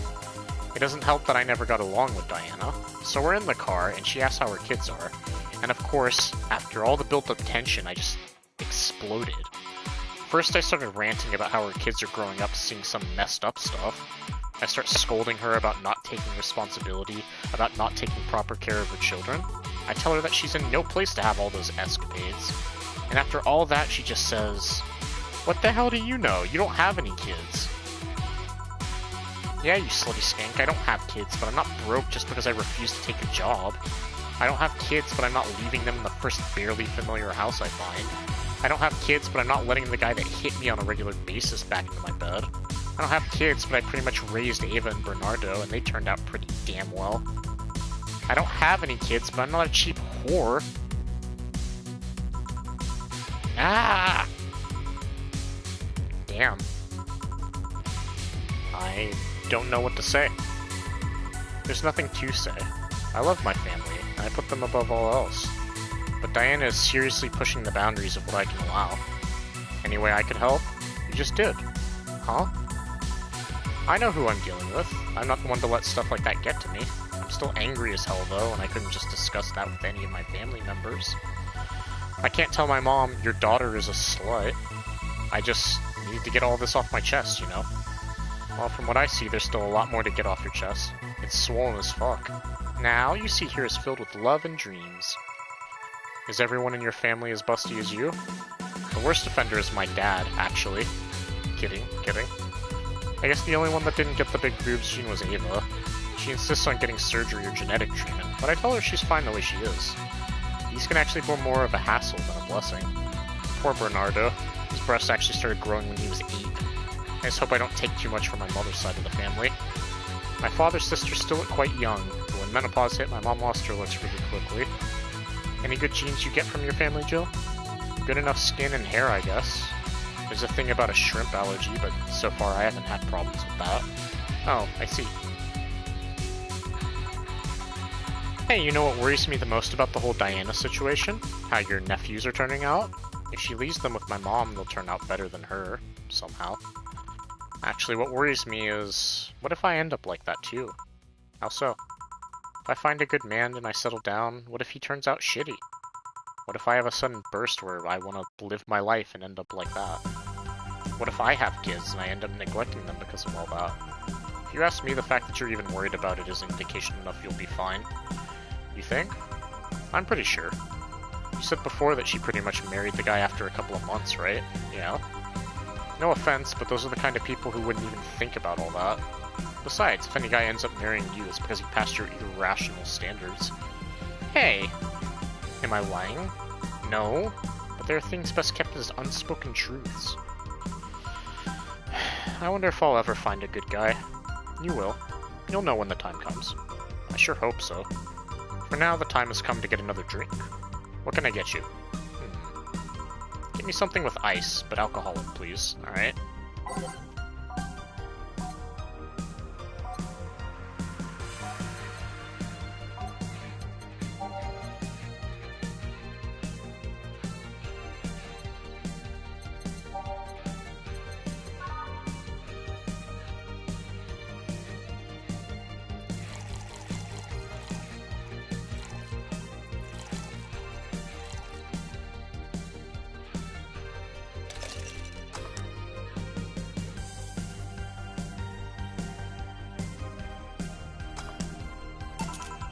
Here.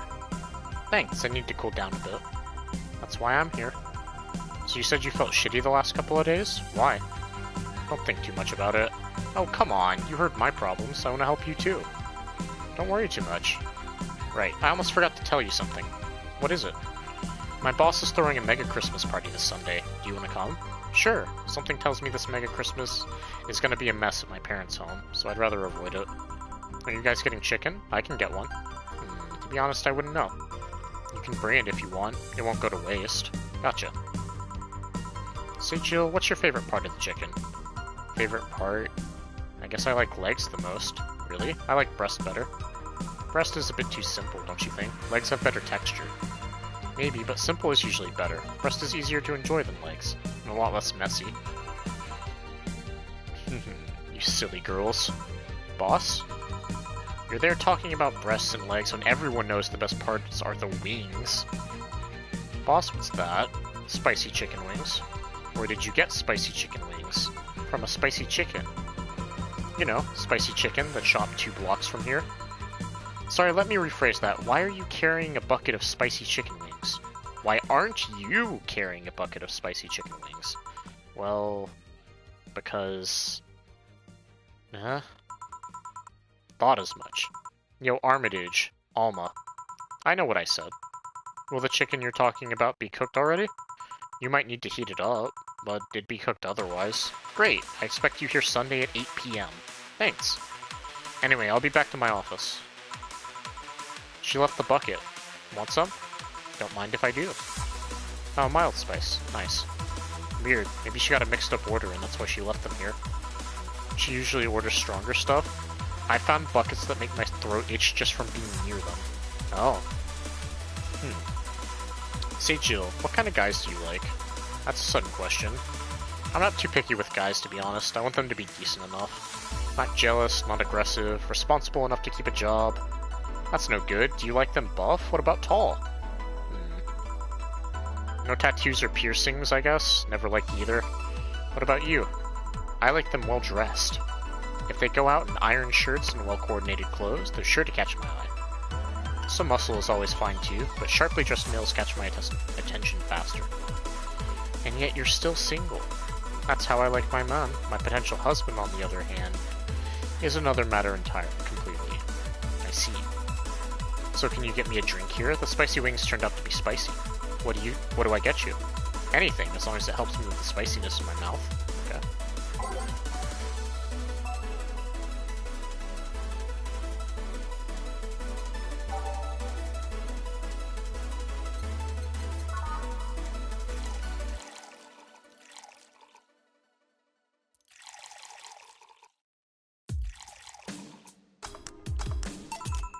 Here you go. Damn. No more spice, but I have other problems now. Alright, so next question. What kind of girl do you like? You first. Sorry, I don't swing that way. Sure, I have no qualms about saying a girl is cute or cool, but nope, I prefer men in my bed. Now you. Shit, just calm down. I guess I like girls with light-colored hair. Light-colored hair. Yeah, you know, like redheads and such. What about white, like your boss? You were just setting me up for that comment, weren't you?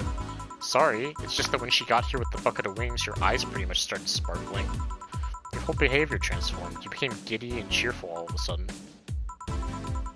Yeah, I can't blame you. She's pretty nice. I just felt like teasing you. So, light-colored hair. What about blondes? Do you like me? Yeah, I guess. Let's say I'm into girls too and I start hitting on you. Would you go along with it? Nice body, pretty face, a good apartment? I would never let you go. Okay then, enough tangents. Why don't you tell me why you were feeling shitty the last couple of days? What? Oh, that. I told you not to think too much about it. And I told you I want to know. Come on, Jill, you've heard my problems so many times, now I want to help you. Come on, come here. Huh? I told you to sit here, come on. Huh? What? What are you... Alright then, now I'm the bartender and you're the client. Hardly, the bartending station only works with me. I see. Okay then, I move this here, click this. Now it works for you, for me, and for that dog in the Hawaiian shirt. Why with him too? He's a dog in a fucking Hawaiian shirt. Right, how did you even manage to... Oh yeah, hacker. Right.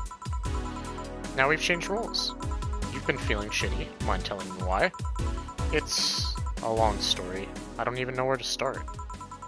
Start from the beginning. Okay then. It's something that goes back to my college years. Well, that's taking it way back. Back in compulsory education, I never made too much of an effort, but I managed to get high grades. Even in PE, I managed to do well enough to always get perfect grades. And then, of course, when I got to college, shit started getting hard. I had this perfectionist streak that wouldn't let me fail anything. Burning my eyelashes studying, I eventually managed to keep up good grades. After about half of the career, I met a student teacher. Her name was Lenore. She helped me a lot with my studies. She even got me into stuff that gave more credits. I really liked her, and after some time, I found out she liked me too. We started going out. I met all of her family even, and... You want a drink? What? A drink. Around this time, there's usually a pause that makes you offer a drink to the client. There's no such pause. Please, I want to test the whole bartending interface. A sugar rush, then. You can't mess that up. Right.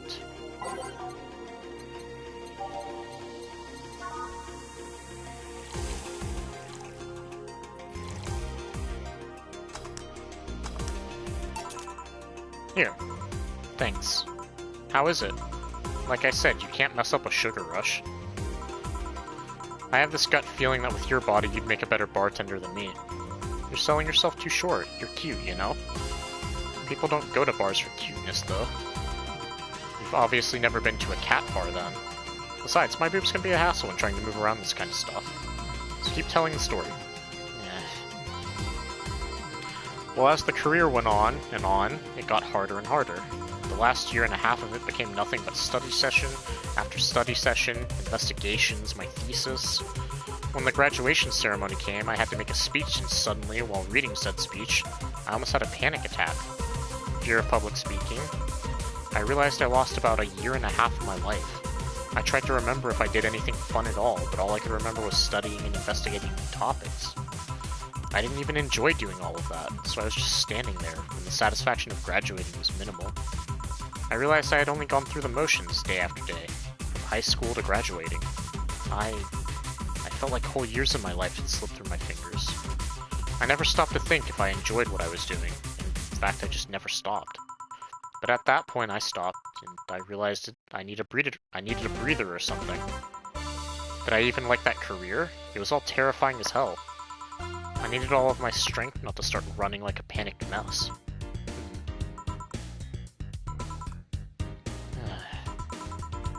So a couple of months later, I get an offer to start working at this big research facility. Lenore was ecstatic. She was so proud of me back then. But I was just scared. That would be my job. I'd spend my life expanding on what I did during that year and a half. What if I had a sudden realization like the one I had at graduation? but when I turned 40. I didn't know what to do, but I sure as hell wasn't taking that offer.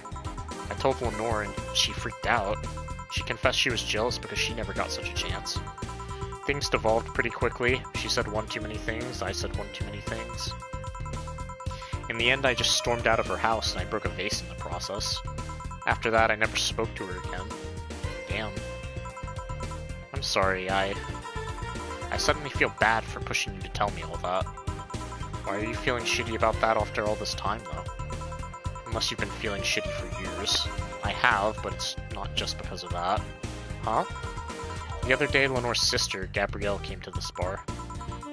Apparently, Lenore died last week. Localized nanomachine rejection, a heart attack. Apparently, she had it for a long time, but never told anybody. And coincidentally, it got worse after I left. I just can't stop thinking about it, wondering if me being there would have made a difference. And if it's true she had that for a long time, why didn't she tell me she was sick when we were together? I don't know, I just feel like all kinds of failure. Jill. And to make it worse, I also lashed out at Gabby. Yes, she was blaming me for her sister's death and all, but she's just a kid for fuck's sake. She lost a sister who pretty much raised her on her own. To top it all off, I suddenly can't remember what stopped me from apologizing. Pride? Fear? A stupid effort to leave the most awesome person I loved as a thing of the past? Who cares? I lost my chance to apologize to her forever. Truly forever. Such a piece of shit. Selfish piece of shit. I honestly don't know what to say. I didn't expect the story to be this. Yo, boob tender. Yes? Can you get me a big beer here? Coming right up.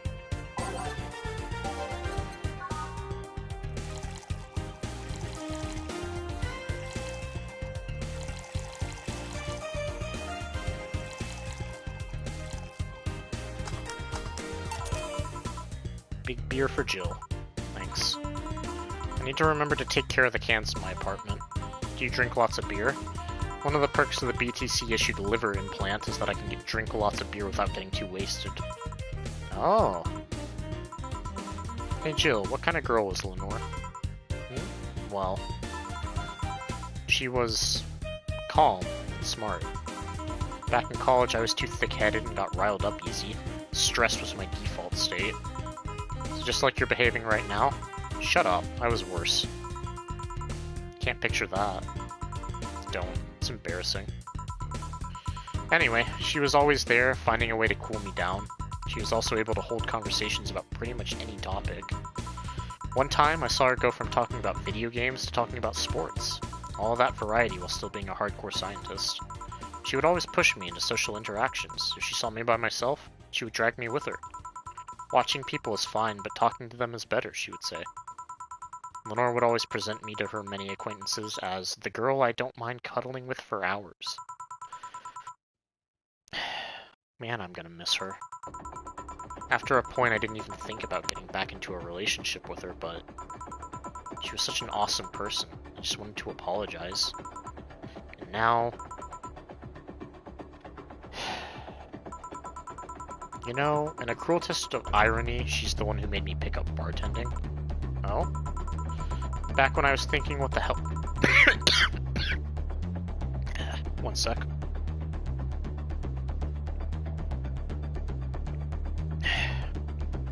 Redlined the engine there. Back when I was thinking what the hell to do with my life, I remembered a night we spent in a club. She started talking about how the drinks were synthesized, the chemistry involved, the reactions and all that. Everything sounded so fascinating. I remember saying that her talk made me want to start mixing drinks. She said if everything else fails, why not take up bartending? Huh. Interesting. Are you okay? For some value of okay, yeah. It's just... I wanted to thank you, Alma. Thank me? I guess I just needed someone to tell all of this to. You were the one. You volunteered yourself. You insisted on listening to me. You stood there, listening to the whole thing from beginning to end. I know I might not be the most expressive person, I'm not one to spout love and fluffiness, but I really like you.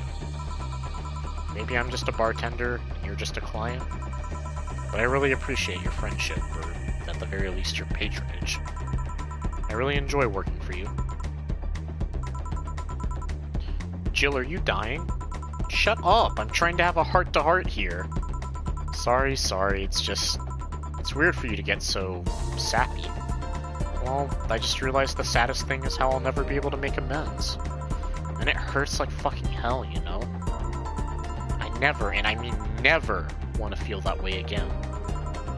I don't want someone to suddenly exit my life and have my last memory of them involve something nasty. I don't want the lingering grief of having burned a bridge on a whim. I want to avoid that at any cost. And if it means breaking character every once in a while, so be it. I'll let everyone know how I really feel about them. And if I ever fight with them, I'll swallow my pride, muster all the courage I can, and be the one to apologize. I hate feeling like this. I hate it! I hate it! That's a nice resolution. Maybe I'll be a copycat and do the same. Alright, enough sappiness. Get back here. I'm on duty, you know? Fine. It's almost closing time anyways. It was fun while it lasted, though. Hey. Yeah? I mean it, you know. Thanks for everything today. Silly Jill, you listen to my problems and I listen to yours. That's what friends are for, right? Right. I'll be leaving now. Oh, before I forget. Did you ever talk about all this with your parents? They know the basics, but I haven't told them about Lenore's death yet. Why don't you do that sometime? I don't know. I don't want to bother them with my problems. Don't be silly, they're your parents. They live to share your problems. You should try having a talk like this with them sometime. They'll appreciate it. Anyway, I'm out. See you on Sunday. Take care. That Alma girl sure is nice. Ah, boss. Did you hear all that? Not all of it, but a good chunk at the very least. Your expression changed a lot already. It did? You look happier. That's always good. Anyway, let's call it a day. I expect an even brighter Jill tomorrow. Right. Oh yeah, boss, about those chicken wings. Fucking idiots with the spicy chicken. Sorry, Dana, we won't have enough spices for your order until tomorrow, they said. Is that how they treat their regulars? Call the manager. Boss? You know, true words up on screen right there. Cherish Titty Hacker. She's a good friend. I'm gonna go to the bathroom. I'll be right back.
Alright.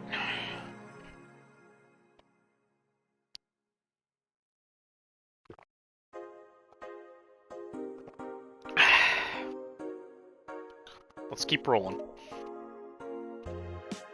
Bill paid. Didn't you have a boyfriend named Bill?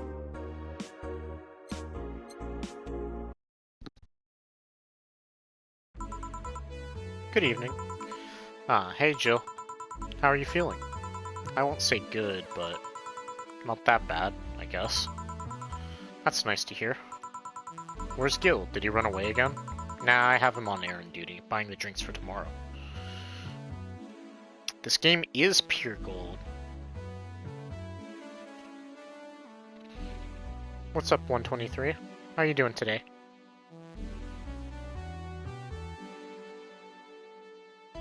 Is that like a frog emote? It says streamer. What's up, gamer? What can I do for you, teeps? You're chilling? I'd say I'm also chilling, but I've been drinking so much water, it's unreal. This game is really, fucking pushing me to stay hydrated. Well, I hope you have a good Tuesday night. Now I haven't been on errand duty, buying the drinks for tomorrow. That sounds weird coming from the owner of a bar. Yeah, all the water. You have no idea. Ugh. Alright. Every drink from here would come out of our own funds. So if we're gonna spend money, we might as well get more variety. Besides, those kind of walks are always good for Gil. You're the boss. Who's coming so far? Well, there's the three of us, the dogs, you invited the titty hacker, Gil invited Jamie. Oh yeah, I also invited Dorothy when I called her to spend the night with you. Sounds good so far. Invite anyone else you feel like inviting, the more the merrier. I could, but I bet everyone's made plans by this point. That's true. I'll be in my office. Call me should anything arise. Alright.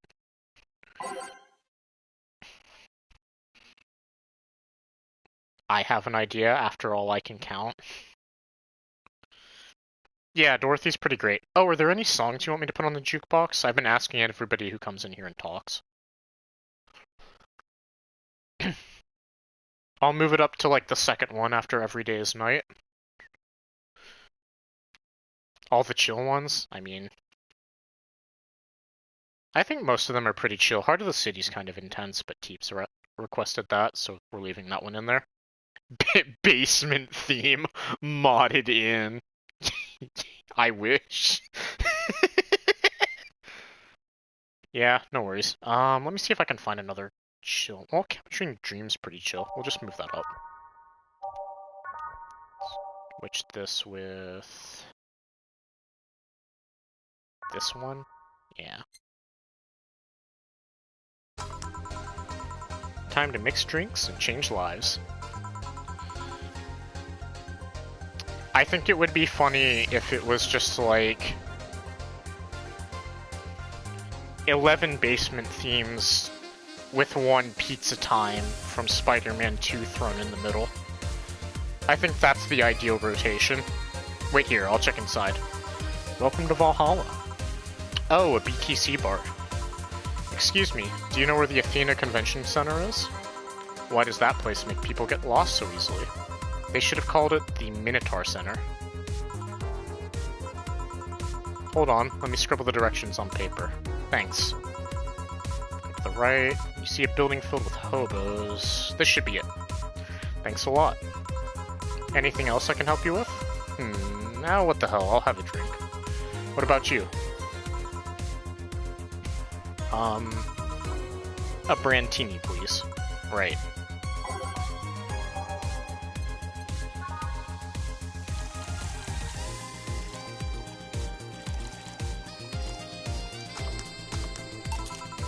Here you are.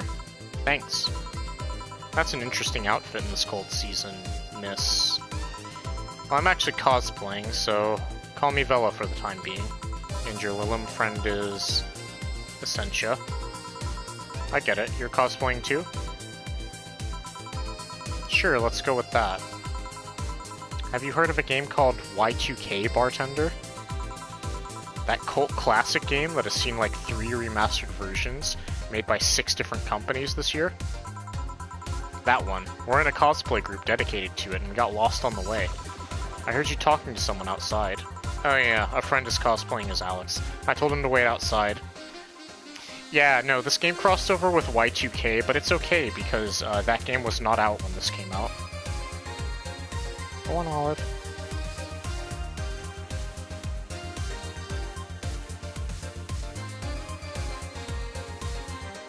Nobody knew. We had no idea. Olive, you gotta decide, in or out of the room. Come on. Come on.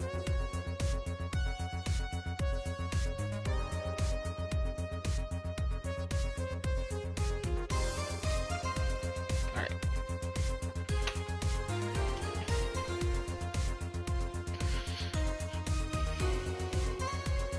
I mean, there was no way to know. The game was like 3 years from being released.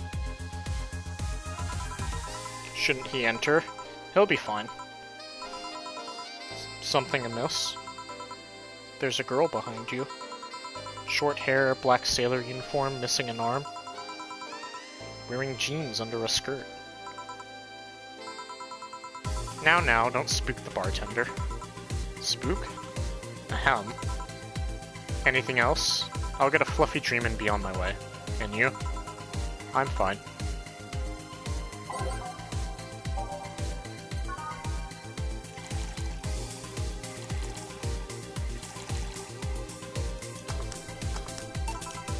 Here. Yep, that's the thing. Seriously though, should you leave your friend outside like that? He'll be fine. He started chatting with one of the vending machines. They were talking about R&B music. Does your friend prefer the 1980s R&B or the 1970s? 1980s, I think. Ah, shit. Boss, Didi, R&B. I'm coming. You see, Didi is a 1970s purist. He has tased people for even liking 1980s R&B before. He got tased.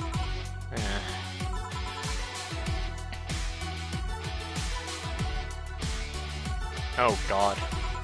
He'll be fine. Vending machines have very weak tasers. He'll be confused for a couple of minutes, but that'll be that. You should go check on him, though. Right. Thanks again for the directions. Please come again. At least it wasn't a Franco-Belgian comic opinions this time. Black sailor uniform. I hope I'm just overthinking it. More importantly, though, jeans under a skirt? Welcome to Valhalla. No, hi, Dorothy. Oh. Hi, honey. Are you okay? I just kinda wandered in here. I guess I'm a bit distracted. Can Lilum just wander? Can I get you something? Oh, a sugar rush. Yeah, that. Right.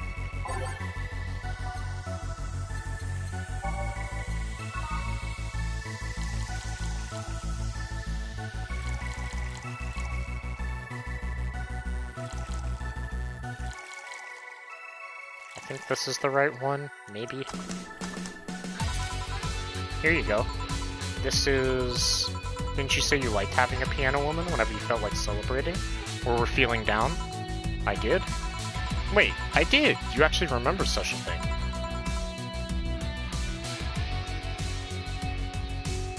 Correct. You're so sweet. I was half expecting her to say she meant a literal piano woman. Glad I was wrong. So much silence. By the way, thanks for staying with me the other day. Turns out I really needed that. So, did you enjoy the soda? Oh, did you find that one out? Was it supposed to be a secret? No, but don't go around telling everyone about that. I did it because it was you who needed my help, but a hug night is usually one of my most expensive services. I'd buy that for $1. Yeah, I bet you would. I am out of water. Oh, well. Hey, I don't know if the client has body odor or something like that. Not to mention it limits the chances of getting any other client that night. Still, did it help? Yeah, it helped me cool down a lot. So from what Dana told me, someone close to you died, right? Yeah. Do you want to know more about it? Do you want to tell me about it? I brought it up enough times already, I think. No problem then. You were sad and that's all I needed to know. Sorry for the loss though, I mean it. Thanks. Although I've wondered for a while, do you Lilum really understand death? Sorta, kinda. Our whole database is constantly being backed up in the collective source. Even if our bodies are destroyed, we can be deployed again with our personalities and memories intact. So, our concept of mortality might be different. We do have a fear of death, though. You do? We can't even begin to understand the idea of not being redeployed. While we have built-in warnings, the mere idea of that nothingness is paralyzing. There are a few that don't mind it, but we do fear death and we don't wish it on anyone. In fact, that was the argument used for abolishing the whole 3 laws thing.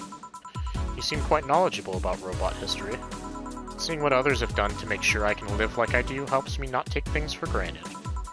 Seriously though, those laws were bullshit. Can't harm humans, can't disobey humans unless it's about hurting them. And you can protect yourself as long as it doesn't harm humans. I mean, sure, the first AIs were just helpers and tools, but how could those laws still apply to them after they achieved self-awareness? Who in their right mind would abide only by rules inscribed in some old book? If I remember correctly, those were only the distilled versions of the law some writer imagined over 100 years ago. They were a reduced version of all his ideas. 1 second.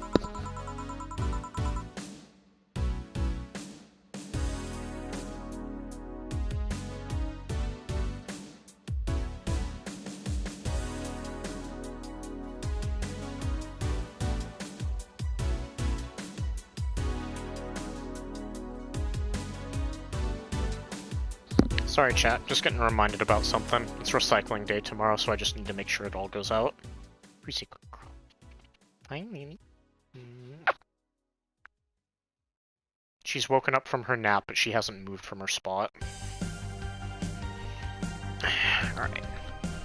However, many authors afterwards took to them like they were the very laws of physics or something. And like many other things, people distill and exaggerate what they need and use it to their favor. Wow, you're a nerd. Look who's talking. Let's change the subject a bit, though. Mood's getting gloomy. Your apartment is very comfy, you know? It's a tad small, though. Sorry about that. And your cat is so cute. What was his name again? 4. Why 4? I figured if he ever got lost, at least I wanted to be able to yell, 4! It happened once. You'd be surprised by how many golf players you run into. And every time you play with them, you can say it's foreplay. Yeah. He was also named after someone. Really? Who? A little kid that wanted to transcend. What? A movie character or something? Sure, let's go with that. Do you want anything else? Let's see if you know me that well. Give me something I'd like. What? WWDO, what would Dorothy order? Ellie's here too? Let's go. And we talked about 4 in the game also. That's 3 cats.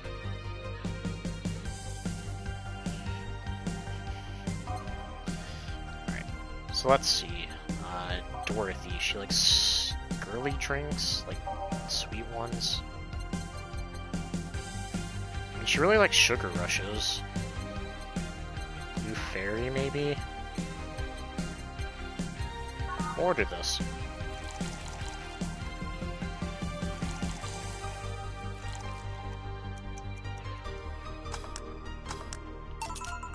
What about this? Yep, just nice. You always order either sweet or girly drinks, it was a no-brainer. Girly and sweet drinks for a sweet girl. Hashtag cat sweep. Yeah. I still can't believe you actually remembered what I said about Piano Woman. It's always good to keep note of what regulars like, you know? I've wondered for a while, though, why you keep coming back here. For you, of course. Come again. Why else would I come if not to see you? You're one of the few people willing to hear me out, always filled with curiosity. And you're cute.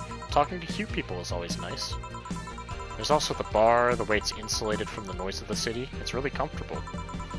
And it's just a bit away from the street I'm always at. A win-win situation. I see. So V4, is Dorothy your favorite character? Mine's Alma. I think Teep said Dana was her favorite character.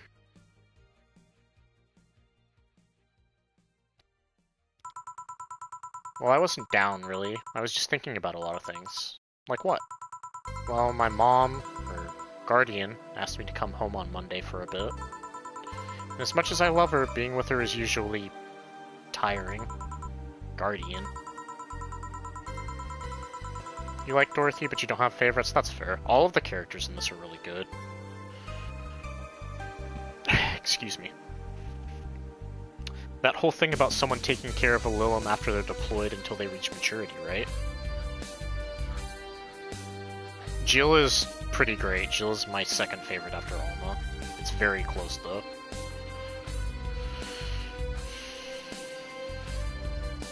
That's that whole thing about someone taking care of a Lilum after they're deployed until they reach maturity, right? Yep, and I'm proud to say that I reached psychological maturity in just 1 year. They always try and keep a varied pool of volunteers to make the collective source grow faster. So what's wrong with your guardian? Well, she still treats me like a kid. The worst part is that sometimes I fear she might see me as some sort of replacement for her dead daughter. Huh? Dead daughter? I was deployed to her not long after she lost her daughter, a contrived coincidence, really. Even when I was still developing self-awareness, I always feared she might be using me as a replacement. She didn't, though, or at least not consciously. At times she would just stop doing something, or return a gift she's given me. If she felt like she was projecting too much of her daughter onto me. What irony that years later I'd make a living pretending to be someone else in the bedroom. How's that? Well, most of the time my job involves role-playing. A daughter, a student, some helpless kid. It means I've gotten many clients looking for exactly for that, but on the other hand, from a professional standpoint, I'd rather have them hire me because of me. Because of my character, not because I'm the one that role-plays as little girls. Maybe I need to exaggerate some attribute. What's the problem with your guardian, then? If you do that on a daily basis, why worry about it? Because I don't want to make her sad. Every time I visit her, I fear she might look at me and see her daughter. That seeing me makes her sad. At this point, I don't even care if she's projecting her daughter onto me. I just don't want to make her feel sad. Did you try talking with her? How so? Telling her just what you said to me. Clear up those fears. I mean, unless she's not the kind to want anybody opening up to her, that is. I never thought about talking to her like that. It doesn't sound like something you just bring up, though. Keep it in mind, at least. Maybe she'll appreciate the gesture. I wouldn't know, though. I haven't met her. She's a really nice woman. The problem is mostly with me, I think. Well then, I'm taking my break. Oh, I'll be leaving then. No, what I was trying to say is that I'm taking my break. Do you want to come? Really? If you don't mind talking on a chilly night in an alley behind the bar, that is. Yeah, I've done worse in alleys. Let's go. Boss, I'm taking my break. Alright. Talk no jutsu. Truly, Jill's most dangerous ability.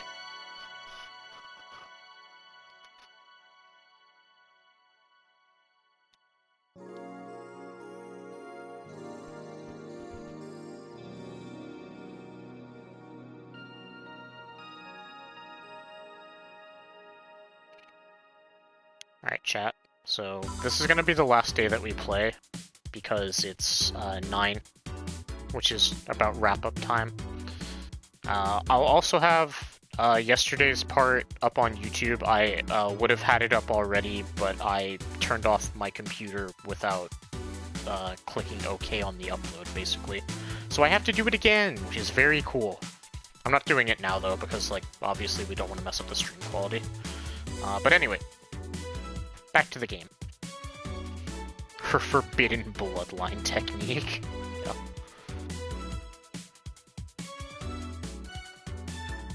Want one? Are you really offering a little girl a cigarette? Now you're a little girl? I always am. Innocence, however, is another matter entirely. But anyway, thanks, no. Smoking seriously messes with my air filters, and they're a hassle to replace.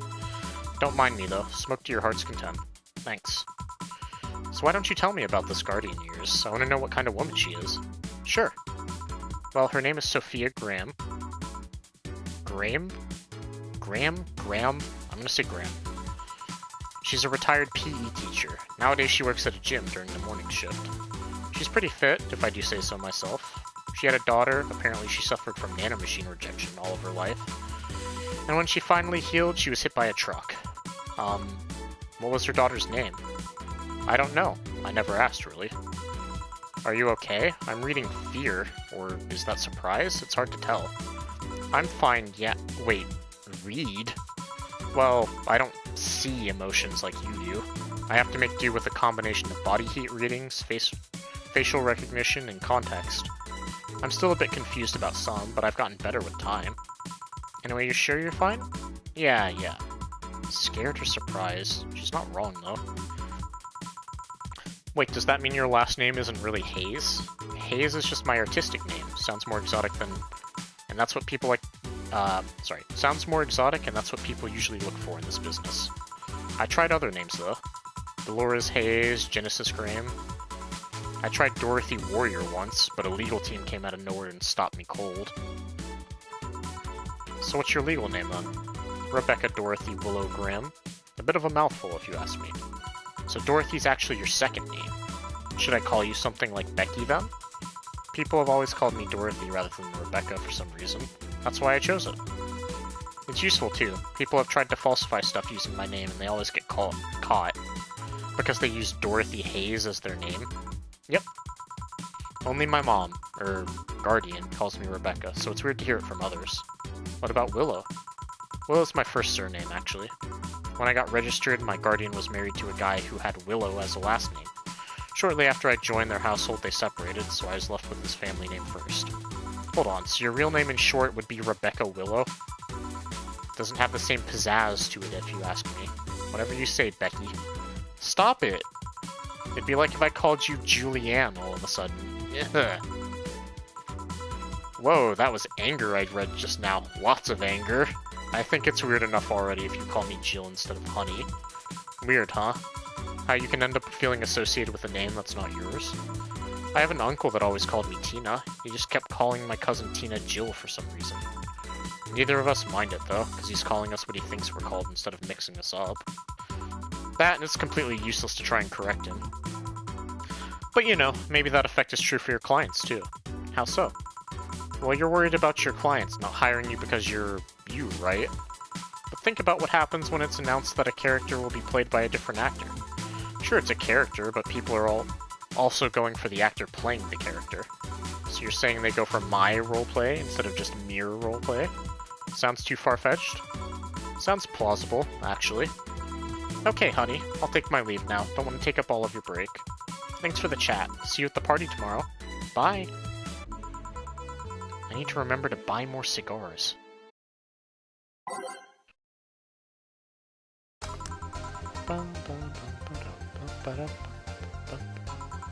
Back? Did I miss something? Unless you count the worst PPV main event fight I've seen all year.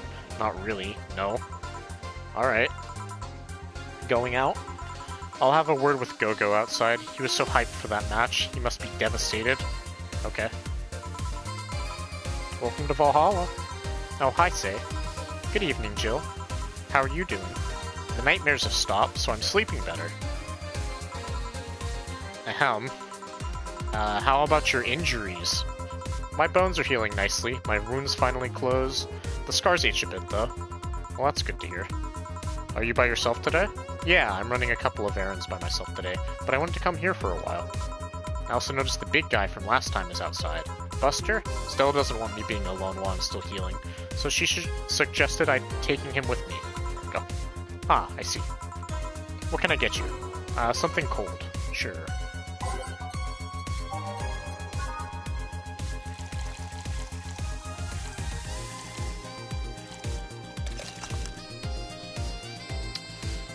I'm gonna be honest, chat, I would love to try some of these fake drinks. Moonblast is one of them, and Blue Fairy's another one. I think you'll like this one. Really? So sweet of you. Thanks. So Stella isn't with you today? She's throwing a mega Christmas party tomorrow and is having a meeting today. I'm just helping her by checking on some of the things she ordered. And here I was, all ready to invite you to the party we're throwing tomorrow. You're throwing a party too? Sorry about that. Can't really say no to Stella. Maybe next time? If there is a next time at all. Don't worry about it, it's not a big deal. I want you to know that I want you to have a good time. Have fun, drink a couple of beers in our honor. I will then. What are Stella's Christmas parties like? They're really big. There's lots of food and drinks and music. Sometimes there's too much food though. So at the end of the party she lets the staff take home whatever's left. She also buys toys for all the children of her staff members. Really? She says something about taxes or whatever, but during the whole thing she just shines. She carries a beaming smile that I don't see any other day of the year. Many of the kids have even started calling her Auntie Ella. Stella always does her best to put up a tough girl facade, but she's very much in touch with her inner child. Christmas, Easter, Halloween, name a party and she most likely celebrates it big. Interesting. Do you like parties, Jill? I don't mind them. They're a good place to see people. I'm not one to actively look for parties to attend, though. I just don't mind going to them. Ah, I see. I only go to parties that Stella's attending, because otherwise I just stand there without anything to say. Tax evasion, Stella. Good use of the Yoshi emote, another expert in tax evasion. That and... I'm not one to wear dresses, you know? You're not? I'm a tattoo rip. They don't look cute on me. Although with all this healing I have to do, I won't be as fit for a while. They're too, breezy, too. I feel like I'm wearing nothing. But I bet you'd look good in a dress, Jill. It's been years since I last wore one. I wouldn't know. Last time I wore one, I remember worrying my arms were too thin, or something like that. We all have a complex, huh? I mean, even Stella has her own. That's hard to imagine. Oh, but she does have one. She distresses a lot about her bust size. Really? She's not that small. I think I'm smaller than her, in fact. Actually, it's the opposite. The opposite kind of complex, I mean. She's a bit self-conscious about having a big chest. Really? Again, I've seen bigger chests than hers, to be honest. Although I guess comparisons are useless here. They really help with complexes.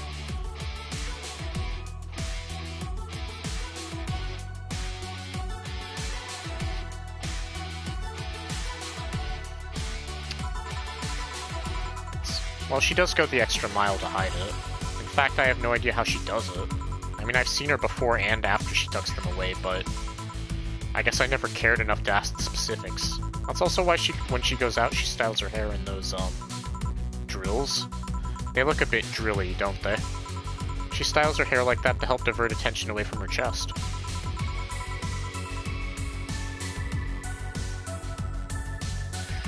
Brav holding. No. Bra of holding, but it's just the, like, fucking hideous-looking hand bra from, like, Danganronpa. A lot of Chow emotes. She seems affluent enough, why not go through a reduction surgery? Because she also kind of likes having that size. She takes her bust size after her mom, and Miss Carmine is quite proud of her chest. Puffing out your chest is a sign of confidence, and a bigger chest means more confidence to show. She says something along those lines a lot. Still has quite the admiration for her mom, so I guess breast reduction would feel like betraying her? Huh. I'm making it sound like she's hiding J-cups or something like that. I guess in a taller or thicker person her size would be normal. She's just a bit shorter or thinner than the norm. Do you get self-conscious about your bust size, Jill? Not really. I've been more self-conscious about my height. Although it usually comes up whenever not being average height hinders me somehow. What about you? Yes and no? It's not my bust size, but rather that I look too manly sometimes.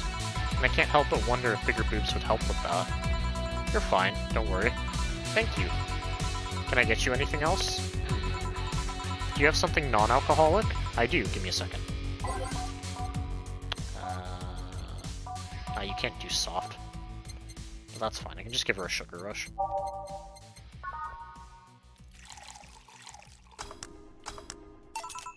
Here. Thanks. Excuse me. You're not one to drink that much alcohol, are you? It makes me feel sleepy, or at the very least makes my legs go numb. It's an annoying feeling, to be honest. It makes me wonder what's so good about getting drunk. I mean, I'm not above it, but it's not exactly a pleasant feeling. You feel like you're sleepy, and even when you're not. Your legs go numb, everything starts sounding funnier than it really is. What's so good about not being able to control yourself? That's a good question, actually. Usually people like feeling numb because that numbness helps them forget their problems. Even if we don't talk about alcohol, there's a portion of people that can't afford food, or who are suffering from some pain that only alleviates when drunk or high. It doesn't sound really logical on paper, but then again, humans are rarely, if ever, logical creatures. Despair and pain cloud your judgment and make you do stupid things sometimes. Yeah, I've seen that firsthand. This world has an ugly side nobody deserves to be a part of. There's also a matter of addiction, you know? start just liking the drink, but then you need more of it, and before you know it, you're hooked. Oh yeah, that too. So tell me, what kind of party are you guys throwing? Nothing fancy, it'll just be me, Boss, Gil, and a couple of regulars. They'll bring food, we'll chat for a while, and that's it. Man, that sounds so good. At least better than the whole planning madness Stella's throwing right now. If you ever throw something like that again, you let me know, you hear? Sure. Hey, say. Yeah? What do you plan on doing now? I'm gonna check one last errand before going home. No, I mean, what do you plan on doing now with the White Knights disbanded and all? To be honest, I don't know. I never prepared a plan B because I figured if you can go with a plan B, why not make it the plan A? I'm not the brightest person, so I never graduated from college or even high school. I could go for a position with the police, but it wouldn't be as thrilling. And I'm tired of blatant corruption. Sick of it. Oh. But I'm alive. I learned something after that hell in Apollo Trust. Life is not something that you can just throw away easily. Clawing my way out of that place made me realize just how much I want to be alive. The body count left in the bank was ridiculous, but I'm still here. I don't know what I'll do, but I'm alive. I'll figure it out sooner or later. That's nice to know. Well, I gotta go. Bye, Jill. Good luck with the party. Please come again. Welcome to Valhalla. Oh, hi, Mr. Detective. Ah, hey there, girl. Give me a strong drink, won't you? Alright.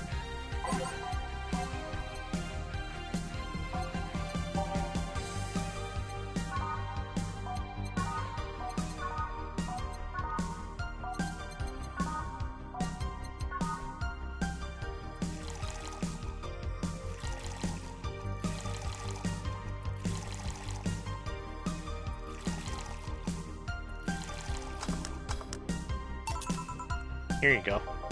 Yes, this'll do. So what brought you here? Nothing special. I was just working on a case and I happened to be in the area. What kind of work? Tracking someone. A gun for hire. What about the girl, Crimson something? I am tracking that girl. Didn't you just get out of that job? I did, but the guy offered me a huge amount of money, and, well, I just couldn't refuse again. Well, it's your life, not mine. I wonder, though, there has to be more to the whole thing than just acting as a middleman to look for some murderer. Eh. Say, how safe is this place? We're protected by the BTC property laws, the walls are soundproof, and I really couldn't give less of a shit about selling the info to anybody. Okay then. Wait, soundproof walls? Why? Did you see those vending machines outside? They're quite talkative, the bastards. It'd be annoying without those walls. Alright then. Have you heard of Lord Lance Lavender? Nope. He's some big name from Kanye-vania. His blood apparently has some weird reaction to Glitch City's nanomachines. Once in contact with the air, it does nothing. But if still fresh and touching someone's blood, the nanomachines will initiate a reaction. Essentially, they'll just eat through the other person's body until there's nothing left. They're using him as a guinea pig to see what causes that reaction, and if it could be used to fight nanomachine rejection. Uh-huh. Well, it turns out that Crimson Rose is his daughter. She left years ago to earn her living here, and he hasn't seen her ever since. He could be lying, you know? Doubt it. I did my research. She really is his daughter. Why didn't you figure that out earlier? I had no clue who was making the contract. Tracking all the messages to the source would have been too costly. Knowing who the sender was made things easier. I see. Can I get you anything else? What about a Cobalt Velvet? I think of all the drinks in this game, this is the one I want to try the most. The Moon Blast is right behind it, though, because that sounds cool.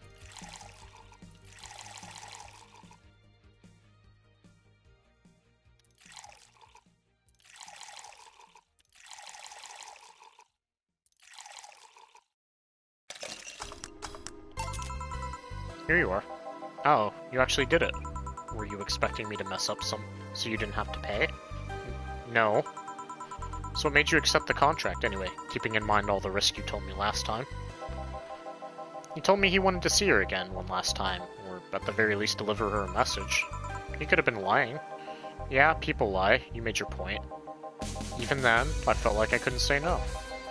I mean, I know what it's like not being able to find your daughter. What it's like to be apart from her, not knowing what she's doing, or even if she's alright. You do? I have a daughter. She's about your age. When she was a teen, we had a big fight, and she ran away from home. At first, I just waited for her to show up, but then I started getting worried, and I went out to find her. I couldn't find any trace of her. Nobody had seen her. Soon I was worried if something might have happened to her. I guess that's how my tracking skills and list of contacts began to grow. I finally found her, taking cover in some dumpster, unconscious from starvation. So yeah, I just couldn't say no to his request of finding his daughter. But I don't expect you to understand. So how's the search going?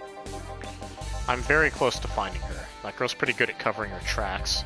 Compared to her from before the bank incident, though, she seems slower, somehow. Either she let her guard down or something else is happening. What will you do when you find her? I have this letter I'm supposed to deliver to her. I don't know what it says, and I don't want to find out. What if she tries to kill you? I might not look like it, but I can take care of myself, bartender. You don't stay so long in this business without picking up a couple of tricks. Yeah, I guess you're right. Okay, I better go back to work before your trail goes cold. Please come again. Are you done? Yeah. Okay then, I want you here tomorrow at 8 p.m. No working beforehand. The bar will be closed tomorrow. Come dressed in your absolute best. We're having a party after all. Alright. Where's Gil, by the way? He stored all our things in his home because of how close it was to the stores. So I told him to go home already and bring the stuff tomorrow. I see. Well, I'll see you tomorrow, boss. Hold on, wait a bit and I'll go with you. Oh, sure. Thanks.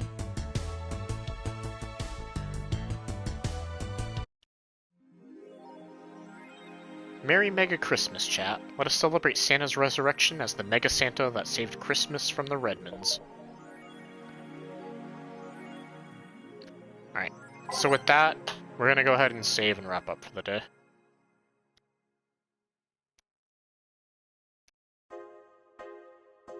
Alright, let's see if we can find somebody to raid. Last time, we just raided whoever. Let's see if we can find somebody playing Va11 this time. Yeah, no problem, V4. Thanks for showing up. It's always nice to have somebody new in chat. If you had a good time, we're going to be finishing the game tomorrow. So, drop a follow or something like that. You have a good night.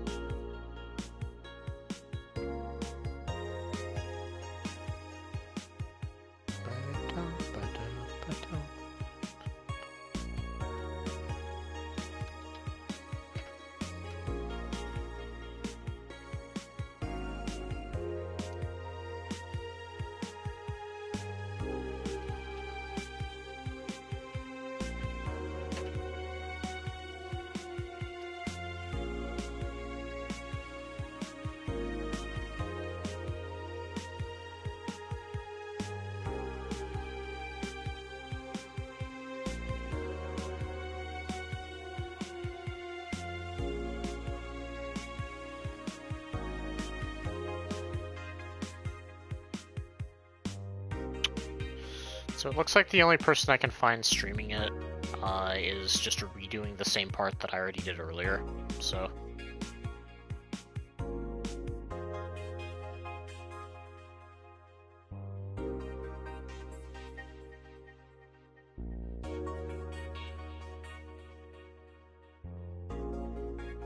apparently Nyanners is doing a charity stream. Let's go ahead and raid her then. 3 days in a row? Well, I want to finish the game, and if I wait until Christmas, it'll be after... I guess we made it to Christmas. Yeah, no, I'm gonna do it tomorrow, and then we're gonna finish the game. If I wait too long, it'll be past Christmas, and that's no fun.